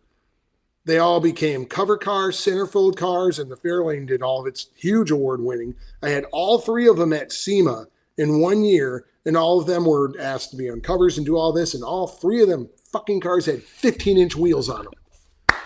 15s! That's 1 with a 5. I like 15s, you guys. You guys know that if you guys follow Street Muscle, you guys know I like 15s. So I had a car that won the Ford Design Award. I had a car that was covered. I had all this stuff, and every one of them had 15s on them because the particular builds of all 3 of those needed that. The way they were built was of that era. Right. That was the day 2 car. That Challenger, it was cover of Carcraft. It was like a burnt copper, and it had a 426 Hemi in it. And we had the yellow XL Super Stock wires and the yellow Super Stock coil on the inner fender. Oh yeah. And I had a B&M ratchet shifter. White headers? No. Did we do white on that one? I might have done that on that one. I love those. The Krager SS's, BFG's raised white letter tires, and then stop. Yeah. That was it. That was it. But there's also like those that had like crazy wild panel paint jobs that I really love too. Yeah, the psychedelic stuff, which you can rein in and not be as crazy, but have the whole feeling. Yeah. And bring that in. That would be the show rods. That's a trend that I want to see develop. The Autorama stuff, and that's what I grew up looking at when I was 5, 6, 7 years old, was that angel hair. Yes. Shiny chrome everything. Yeah. Another thing, for door panels. Hopefully somebody doesn't beat me to it. I have a drawing with Stanford of a early 70s van. And it's got Kragers on it, and it's candy apple red, and it's got side pipes. I need to tell Steve about my van. He needs to tell Steve about the van. So I have a project car or project van. on Street Muscle magazine. It started out as a mini series. I traded an old Harley for a K5 Blazer. Somebody traded the K5. Cool. Huh? I love that thing, and I got a lot of use out of it. But a guy traded me a van for it, and since then, but the problem was it was a '93. But if you know Chevy vans, you know that they didn't change. There's not much change. Yeah. So I grafted a '71 grill onto the front. I grafted the rear end. Sure. So for all intents and purposes, it's a 71. It's a 71. Yeah. I had a buddy of mine out in Bakersfield, shout out Four Eyes. He pinstriped some wild flames on it. Cool. I redid the interior. It's got fur, and all this is on Street Muscle, so you guys need to check it out. It's got fur and gator. It's got Vector wheels from American Racing. Yeah, I know what they are. With big Mickeys out back. Got a sign that says free candy? Yeah, basically. So it's Project Heavy Metal. Guys, go check it out. That's cool. Yeah, you would dig it, man. I was, influencing me when I was a kid. The custom vans were the king. Yeah. And there was tons of them at the Autoramas. So the 80s and 90s were a bad. Well, they got the 80s. It just completely died out. It was a bad time for hot rodders, and so you got vans. Vans are cool. Well, the vans were in big in the 70s. Yeah, also. Yeah, for sure. I've got lots of special one-off issues from the different magazines of just vans and pickups. Yeah, and those big nose Fords, I love them. They're really so good. Cool stuff, and so that's something I'd like to see. Because like I said, I grew up looking at custom vans. So. Build vans, guys. Oh yeah, please do. Give me something cool to look at. If I see one more first gen, 69 Camaro that's done with on rapid prototypers and 5-axis mills and everything's got a 335 or a 355 in the back and Okay, I've been there, done that on multiple cars. I don't care anymore. It's big deal. Pro touring doesn't get you excited that much anymore? Pro touring isn't pro touring. It's not touring anymore. It's I don't know what it is. It definitely seems like it has morphed, right? Yeah, it's been and all joking aside, there's some stuff that there's crazy talented builders that are doing this over the top stuff. And notice nowhere in my opinionated rants did I say that the quality of the build isn't amazing and the workmanship isn't mind-boggling. Yeah. But I'm like, ugh, yeah, I don't care to look at that. I never really did in the first place. My answer to all that was the twin turbo Camaro, which I was validated. We won the GM Design Award with a car that didn't have tons and tons of shit all over it, even though it had tons and tons of shit all over it. Yeah, exactly. But you wouldn't know. It was done with tastefully. Yeah, and calm. Yeah. Like I said, I tried to build an Aston Martin version of it, a GT car. Yeah. An actual pro touring car. So at least design element wise. And so again, hey, hats off to the amazing talent and the guys who are out at the forerunners of the trends and doing that stuff. But for me, it's getting a little. Do you think we'll just see getting overdone? Just jumping the shark every other week. Does that mean that you think that eventually we'll get to a place where all these people will start un-LS swapping their old cars? No, what I'm seeing though that's at least a savior is all these parts and pieces that are now coming available. I know Roadster Shop's doing a bunch of it. I think Low Cars and Bar done with it. Don Hardy's involved with it. But making a ton of retro-looking components to fit on the LS to at least give you the imaging. Again, once again, go look at in that Chevy that Scott Sullivan just finished. Look at that engine, right? Because that's mind bending. And he's got a new one coming out. This bubble top he's building. Okay. Mm-hmm. Wait to see the engine in that, and it's based off a new motor. Okay. But it don't look it. And so, but isn't that interesting? If you want to start a thesis paper, I kind of think so. Yeah. It's so important to the heritage and the look that we're going to make all these components to make an LS3 look like a 409. Well, I mean, on the other hand, just build a fucking 409. Well, it's not as efficient. It doesn't make as much horse, but it's not as easy. Just build a 409. By the way, Edelbrock makes heads and intakes and everything else for it. That's the thing. And it can be argued. It's like, well, hey, instead of a trailer queen, now we're actually going to use this car. So having this very reliable, lighter weight, better gas mileage, and more horsepower motor. You got some good points. And I can make it look the way I need it to aero-wise-ish. Yeah. I get it. Yeah. I get it. But where do we draw the line? Are we going to start swapping line to be drawn. There's electric? No line to be drawn. That's fine.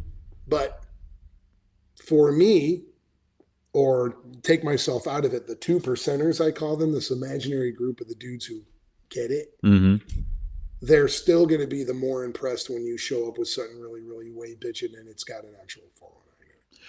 I agree. And I think that's the direction that we're going. That's kind of what I was getting at. But there's room for all of it. For sure. Yeah. Hey, no one's telling anybody how to build their car, you know? And you know what? I never see, there's stuff that makes me go, but there's tons of stuff that I am, wow. I never even saw that coming. That's a what in there? Holy mackerel. You did all that.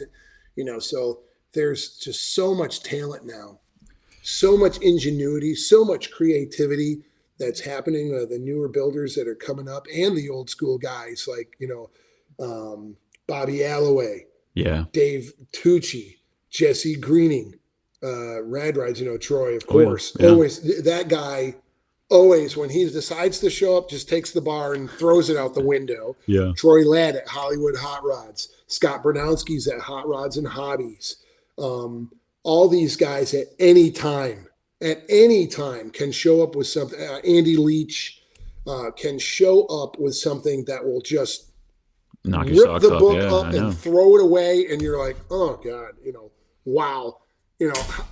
I'm part of the judging staff for the Slonaker Award. Oh, cool. At Grand National. Yeah. And there's stuff that we've, heard through the rumor mill that's coming. And it's like, Scott, and I get to work with my hero, because Scott Sullivan's one of the judges. And we're already talking that we heard so-and-so's bringing this and so-and-so's bringing that. And we're like, oof. Okay. I mean, it's going to be like.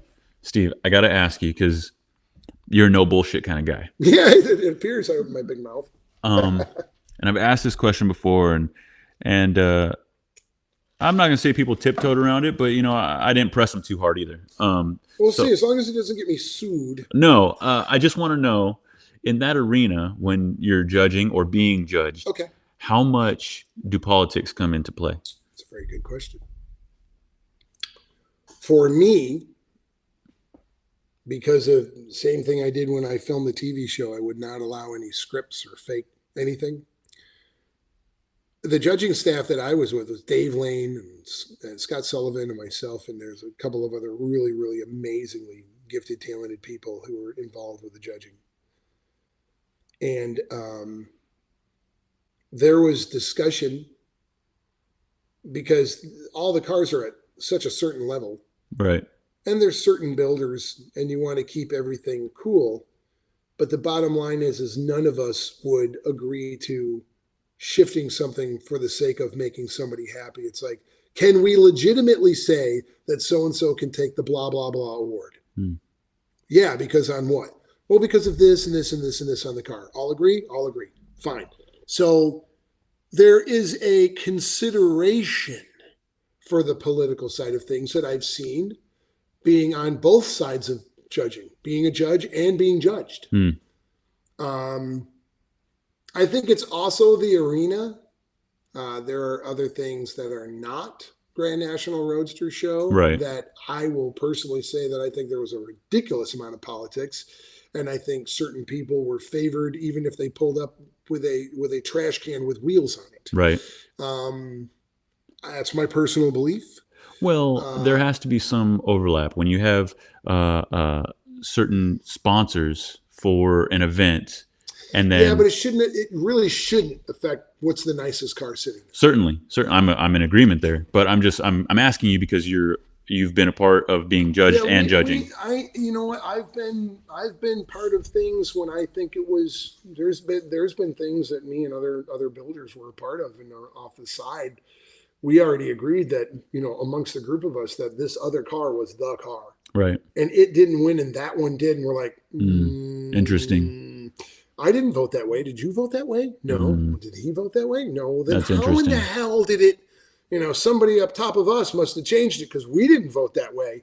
So, I've seen that happen, but I can tell you the people involved like me and there was, they'll remain nameless, but other top end builders and we were all like, no, that thing right there is the shit. Yeah. And that didn't win and that did. And we're like, why? Yeah.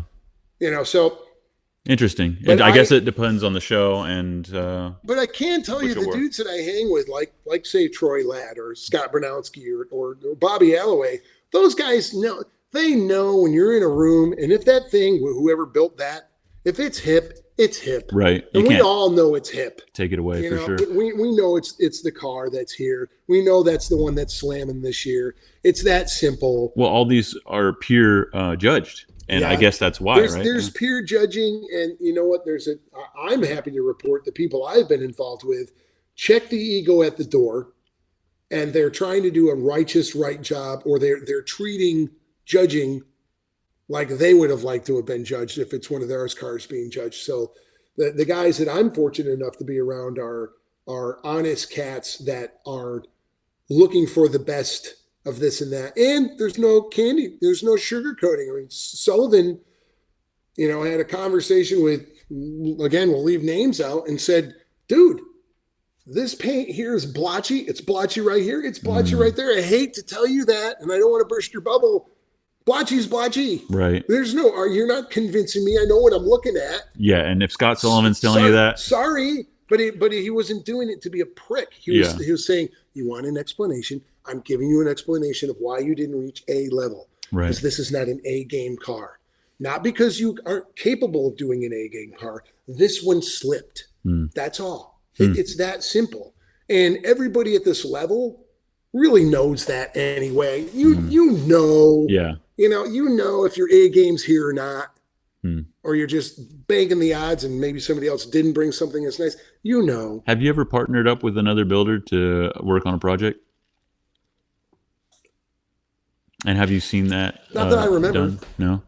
There are a couple of guys that have done it before, or somebody that took over one and then finished one off and did a great job with it. And there's different guys like Dave Lane's done that. I think I know Rad Rides has, but in the end, it's the guys like Troy that can take it from here and just elevate take it it to to where it is. Yeah. that next level. That's just unstoppable.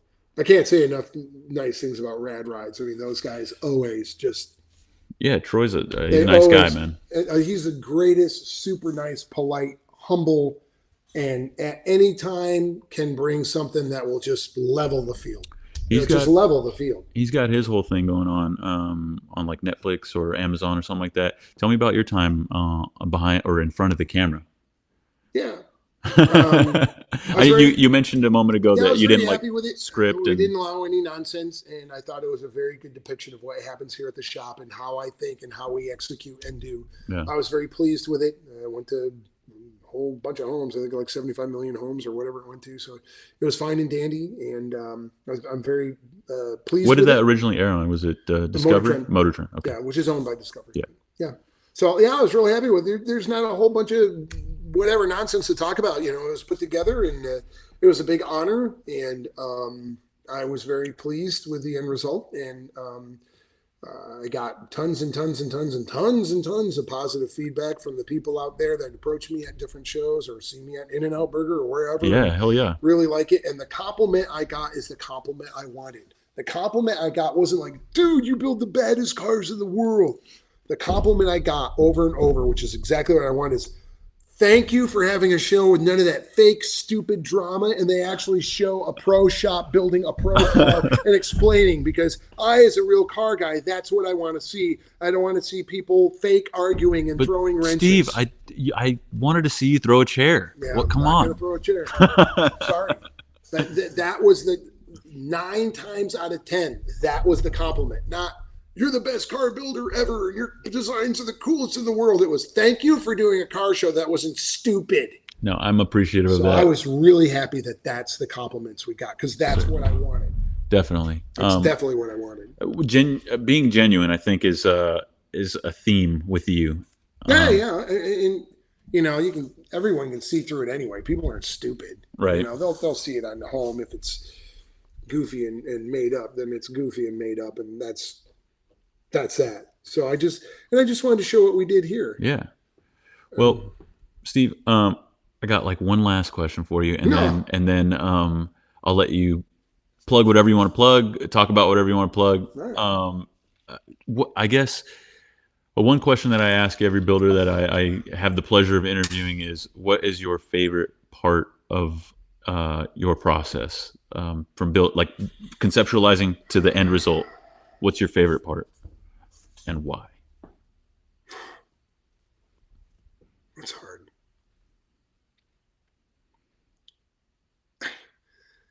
You know what? That's impossible, because there's 3 steps. The original idea and gestation and having it turn into a piece of artwork is so exciting. If you ever do an interview with like Eric Brockmeyer or Tavis Highlander or Stanford and bring up working with me, I guarantee you, they'll be like, oh my God, he's like on the phone going, and yeah, and then do this and then it. I get so, especially when the ideas are coming and it's like, oh, that's it. There's these moments of, that's it. Oh, that's it. Oh my God, that's it. So that is really exciting.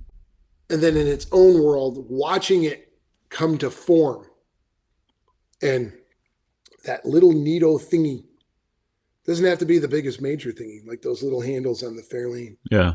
or that working wing, or little stuff that's like, and then of course look at it. You stand back about 20 feet and go, oh man, that's just looking cool, So they're all 3 different parts of elation, of excitement, that are their own entity within the build. So picking one of them that's the favorite, but I will tell you my knee-jerk reaction to explaining those 3, my top is the very first. Okay. Is the idea against the wall and the sketching and the, I can see it. Yeah, that color, and oh my God, those rims will be perfect. Blah, blah, blah, blah. That whole fury and flurry of, it's just the ideas coming together, and the sweating that, oh, that's going to be perfect. Oh my God. That thing is where I get really, really jazzed. I love that part of it. You can tell, for especially sure. when I'm working with an artist and it's when I'm on the phone with them and you got that light bulb moment. And I can remember quite a few of them, but one that real quick comes to mind was the door panels and the speaker grill shaping of Bob's 57 Ranch wagon. It's one of my favorite parts on the car. It is absolutely genius between me and Eric Brockmeyer. And yes, I just said I was genius. But it is. It's perfect. It looks era. It's right so on the money. The colors, the trim, the design, the whole thing was, Eric came up with, like, I told him, it's hard to explain when you have in your head this thing. And I go do like 3 different versions of what I'm trying to spit out to you here. Yeah. And he did one, and I go, no, just change here and there. And he did it and sent it to me. And I go, oh my God, that's it. Oh my God, I'm going to like lose my skull. This is so cool. So that stuff, I think, is where I get super, super jazzed. That initial design, creation, gestation period. Because the rest is like, oh, okay, we'll go build it now. Yeah. If you think about it, the idea, the design is the exciting the whole part. thing. Yeah. Going and building it's like without the design, without the architecture for the Eiffel Tower, Right. it never would have happened. That genius, amazing architecture had to get drawn first. And when it was drawn, even though it was a giant workload to actually build it in real, well, now you just got to build it. Yeah. The idea is the hard part. That's the hard part. Building it, even though, like I said, it's a giant structure, plenty of hard things to do. Yeah. But without that first idea, the thing would never be built. So that thing, that all you got to do now is go make it real. Again, like when they discovered atomic power, I'm sure trying to make it real was a real big difficult. But without that formula, I bet. Yeah. you're never going and creating that bomb or that whatever. It's just not going to happen. You need the formula first. Yeah. So when you get that eureka moment of the formula, it's like, oh, I got to do is go build it now. There you go. That's awesome. I agree. So that's probably my favorite because of that. When you have the great idea and it looks like just so balls on paper, okay, go build it. As long as you follow that, that's going to look like that. Great. You have the hard part done. All it's got to do is look like that drawing. Right. So I think that's my favorite part of the 3-step, even though watching it come to fruition is always exciting. I bet. Yeah. And seeing it done sitting there in the flesh is, huge reward. It's like all that work and look how cool that is. I mean, that thing's so cool. But I think the original design thing is the thing I get the most charge out of. Definitely. Yeah, I think so. The creativity process. Steve, I know that you have some stuff here in the shop that you can't talk about yet. Top secret stuff. Kind of. Well, yeah. But what can you tell us about what's in the works for Pure Vision right now? What can we expect? There's stuff that I can say. Like, I don't know, 5-6 months ago, I did a sketchpad article for Hot Rod Magazine. And in that was a cool little 72 Plymouth Scamp. Very with cool. a Roadrunner style air grabber hood, which that was a lot of work. That is, if SEMA happens, it's going to be unveiled at SEMA. Beautiful. And obviously, the Hot Rod will do a thing on it. I don't know if that's an evil word here. No, they're cool. It's been around a long time. We know they exist. I have a deep respect for Hot Rod. Well, they begat everything. Exactly, so yeah. We can't curse them for existing. Before I did this, I had a subscription. Right, there you go. So there's that car. Then coming off of that is a really So the whole design theme idea. Yeah. I'll tell you a bunch of cars now. Then I'll end on this one coming down the pike. Okay. So so that one's happening. Rogan's Nova, yes, is finally going to be going off the paint and finish. There it is. It's right there behind me. Good Lord. Let's see what else. You can't see it, but this big 63 Dodge behind me. That's it. Oh yeah, there you go. I can't show you everything, but we can show you that. Yeah, it's right behind me. That's a real cool car. That's coming down. That's got some really neat stuff on it. It's a fantastic car. So that's happening. That's in build. Um, I have a customer that we're doing here's the whole idea backstory. Hmm. It's 1967 and you work at Skunk Works at GM, and Mother GM hands you down a new work truck. So they gave you a brand new 67 short bed pickup truck. It's a 396 2-barrel with a 3-speed. It's a work truck. It's a plain Jane truck from the I love it already. front lines, but you work on all the secret and performance stuff. So it's 67, so you're working on the new Camaro, you're working on the Corvette, Oh yeah. and all that stuff. So one of your geniuses sitting around there in the shop go, well, this truck's got that 396 with a 3-speed, right? Yeah. Well, that 427 tri-power Vetmore 4-speed will bolt right in. Oh yeah. It'll just drop in. It'll just bolt in. Oh yeah. And why don't we cut sections off the Corvette frame with the pickup mounting points and just put the 67 Vet rear suspension in it? I love it. And the truck's already got these big gauges, so let's have the gauges done with the Corvette font instead of the truck font. And let's take the seat and just have the seat stitched with the same stitch pattern as the Vet stitch pattern. I love it. But it's being built in 67 with parts laying around, right? This is at GM Skunk Works. So it's got AC Delco belts and hoses and clamps. Yeah. It's done, and they just go get, there's these rims that you can just go buy. They're called torque thrusts. We'll just go get them and put them on. It'll be a really cool shop truck. It'll be a lot of fun. And so that is exactly what we're building. I love it. So we're not putting new Corvette suspension in it. We're not Right. putting in we are putting in a completely correct date-coded parts for tri-power 427 with date-coded exhaust manifolds, intake manifold. Holy hellfire. Everything is completely correct for a tri-power 427 Vet motor and the transmission and the 1-year only tilt telescopic 67 Corvette steering column. I love it.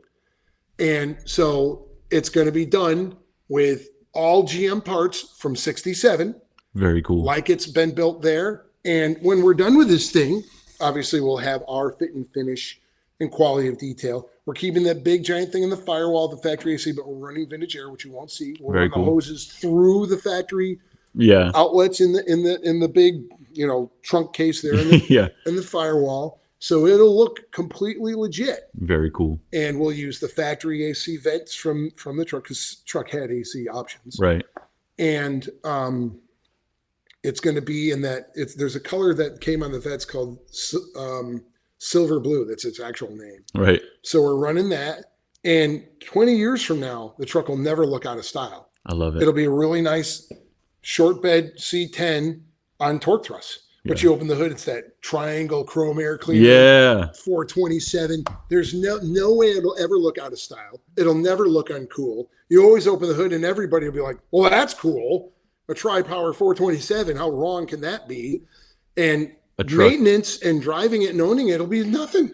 A truck that'll make peers scratch their heads. I like it. Sure. And like it. it's so I'm excited to build it. I actually designed it for a different owner.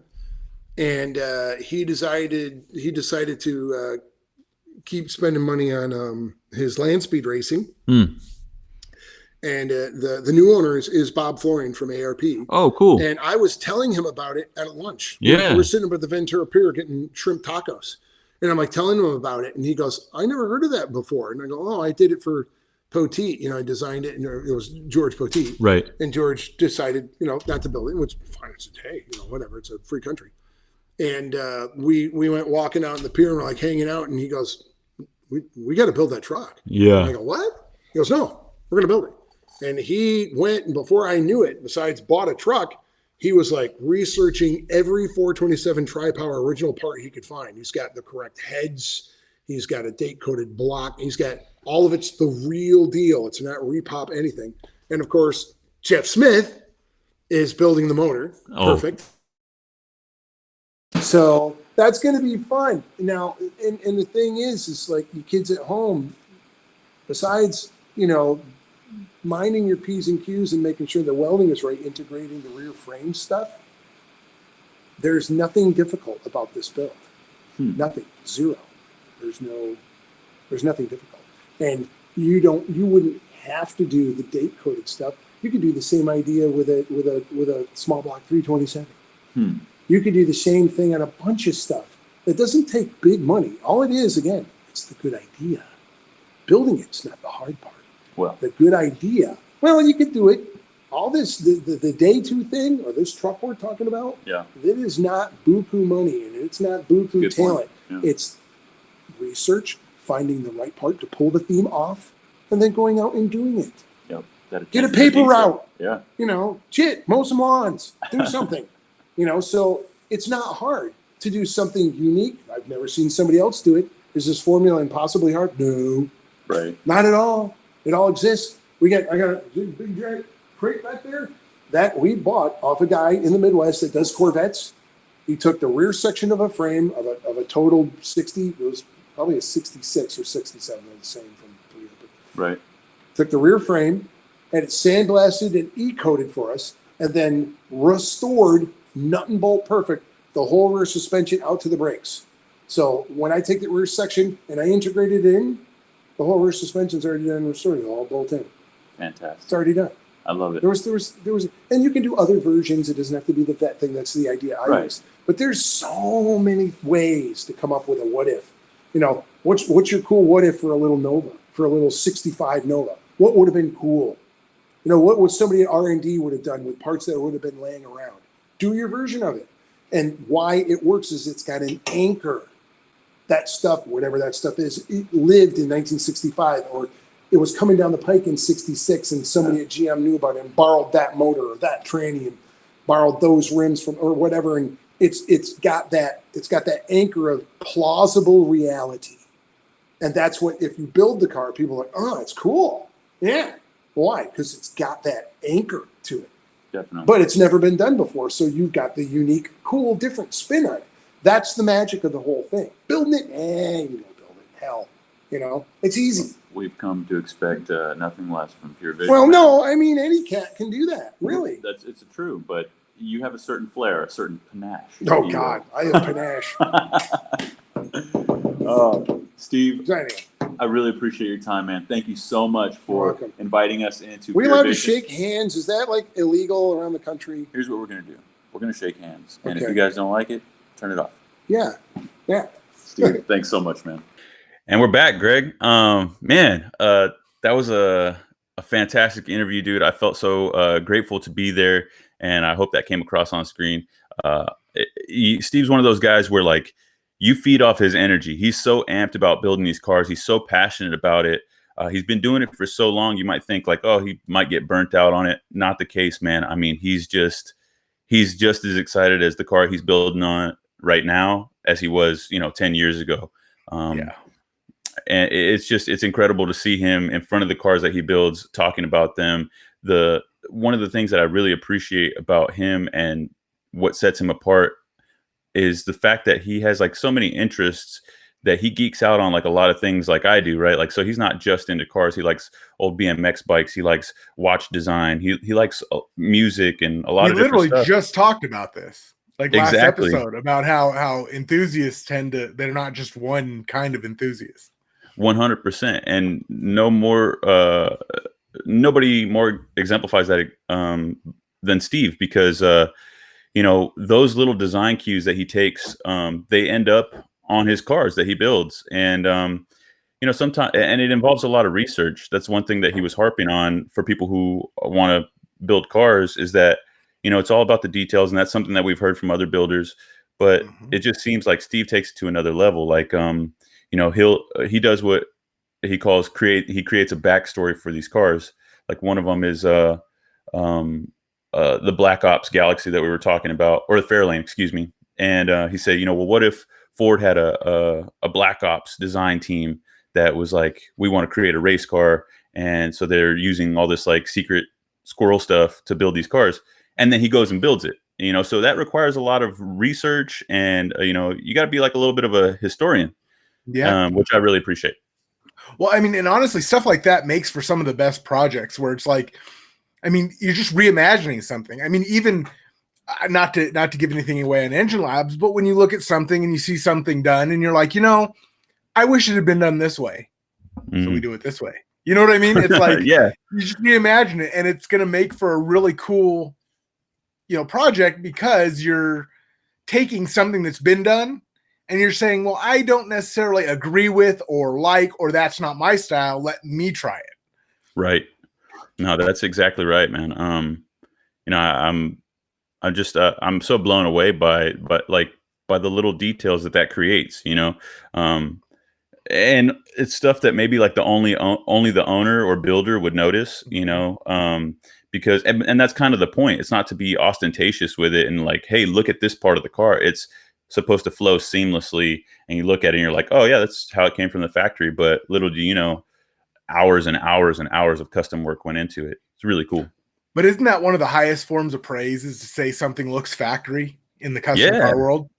Hell yeah, man. I was looking at his Oldsmobile that he had there, and I mean, one thing that I really love about Steve's designs is that they're not over the top, and it was such an understated car. And I was like, dude, what did you do to this car to make it look so like tough, but without being like, hey, look at me. It was very understated car. It looked like a classic design, but he just did small things to it to make it take it to that next level, which was cool. Well, that's the mark Vinny artist. I mean, think about it. Like, my girlfriend likes to, she draws and paints and stuff. And she can, say, what do you think of this? And show me something, and then make like 3 little marks on it, and it completely changes everything.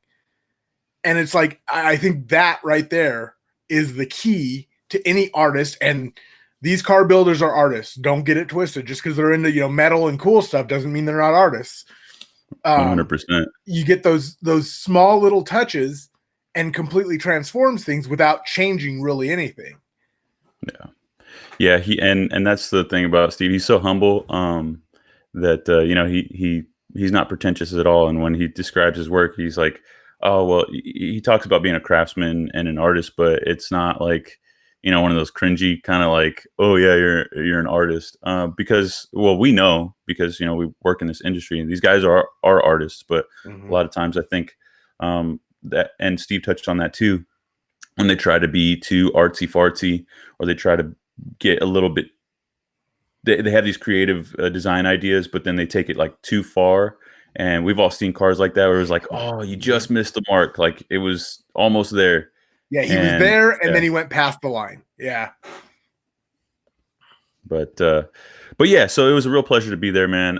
Just the drive over there was really cool. It's like about 2 hours from over here near San Diego, and so it was a fantastic drive. I was glad that he invited me out, and he showed me like his vintage BMX bicycle collection. We went out to dinner, had a couple slices of pizza. Steve was a totally cool guy. And, I really appreciated his time. But yeah, man, so it was a really fun experience. I can't sing his praises enough. Seriously. If you guys have watched this far, then I think you guys know that. And we'll throw some links in the comment section to some of the cars and videos that he's put out, like the ones that I mentioned that he did with our buddy Sean Davis over at Automedia LA. And so you guys can check those out and see some of his builds if you haven't seen them, which you should have if you're into hot rodding. Anyways, Greg, enough on that.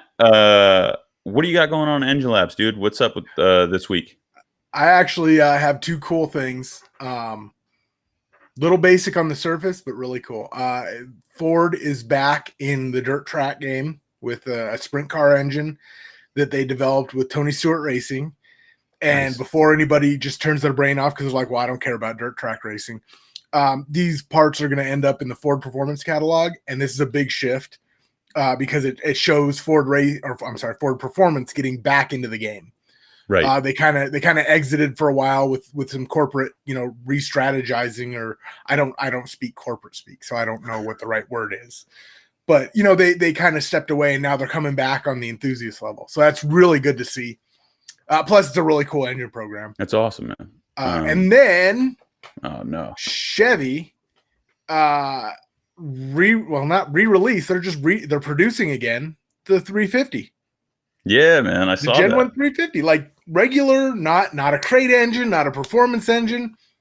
They're producing What's the the deal with 350 that? again. Like, have they released any statements on it? The most I could get from them was it's just a service engine. Just a service engine. I don't know many service engines that, get 4-bolt mains and forged cranks, but it's still, they're just pushing the service engine side of things. When they say service engine, what does that mean? Service replacement, just straight replacement for like the listed applications are for trucks from, I want to say 95 to 03 or something. That's what they're listing them as. But I think depending on the price, because I couldn't get a price out of anybody, depending on the price, that's going to make for a nice little base. Nice, it's man. under the GM service parts. I think that used to be GM Goodwrench. It reminds me of that meme. Have you seen it? Where it's there. I think it's from Jimmy Neutron, where he's in class and he's like show and tell, and it says, and it's Chevy, and it says, "I brought another pushrod V8," and the teacher says, "You've brought that for 30 years in a row." Well, the funny thing is they're touting it as all new, and that's not inaccurate. It is. It's all new parts. There's zero remanufactured parts in this. But I think it's confusing because everybody's like, an all new 350, what? And then they look at it and they're like, wait a minute, it's a Gen 1. Like, what? But it is. And I don't think they've ever offered an all new part Gen 1 since, I don't know, maybe a decade or two. I mean, it's been a bit. That wasn't a crate engine, wasn't a performance engine. That makes sense. So depending on the price of these, this might be a nice little base for people who want to do, real mild builds or something a little more original. Maybe Engine Labs needs to get their hands on one. I think it's funny that, I'm trying not to be the Ford guy, but now all of a sudden my shop's filling up with non-Ford engines. And I'm like, what the hell is this? Well, I guess it's your strategy working. That's what it is. Yeah, but not this hard. Like, I should have at least one Ford engine for every non-Ford engine, right? Yank the 4.6 out of the black car. Yeah. Wow. That's gonna happen sooner or later. There you go. Well, that's cool. So everybody go check out enginelabs.com and check out those pieces of editorial for Street Muscle. Let's see. Article just went up. We partnered up with OPGI. I think I told you that last week. We're going to be doing some restoration stuff with them. A whole paint and body 3-part article series where we partner with them in Eastwood, and we show you how to replace quarter panels, patch front fender panels, and basically, do a DIY at-home paint job on a muscle car. You are so that's better really man cool. than I for that. Yeah, that is not my wheelhouse. Nope. Well, that's kind of why I wanted to show that it is possible, right? Like, obviously, we know that it is possible. People have been doing it for a really long time, but it's been a long time since I've read a step-by-step article on how to do some of these things. And if we can resurface that information and do it in a new, exciting way, I think we might inspire some people to do the same, because I'm sure that there are going to be parts during that project where I'm like, oh man, I bit off more than I could chew. I'm gonna be sitting there with a sander, but that's actually possibly not the case, because Eastwood has some really cool new tools that make doing a job like this a lot easier. And so we'll touch on that. And but for right now, the first article in the series was doing a little bit of interior rehab. And so we worked with OPGI. They hooked us up with some kick panels, speakers, or kick panels with speakers built into them, which were really cool units, and they were basically plug and play. We also replaced the carpet and the underlayment underneath the carpet, the sound deadening material, because our carpet had so many lumps and all kinds of stuff that we had to replace it. So we did. But Dynamat is heavy. Yeah. Well, actually, we used the old school, asphalt-based material, and it was really easy because the kit that they shot over to us had a lot of relief cuts, which means that it lays in really nicely, and it also had holes already made for things like seat mounting brackets and seatbelt mounts, things like that. So That's it's pretty cool. So go check that out. That's up on streetmusclemag.com. And of course, we have all kinds of other articles that I can't remember off the top of my head, but a lot. So go check it out. Check out all the magazines under the Power Automedia banner. Check out powerautomedia.com. Again, enginelabs.com. And then continue to follow us right here on Facebook. You guys know we go live every Friday at noon Pacific time. Greg, I think that was good for an outro, man. You got anything else? No, I think we're good. Cool. Thank you for your continued support. Thank you, all of our readers, viewers, listeners, and we'll see you next week. I'm Vinny. That's Greg. Peace out, guys.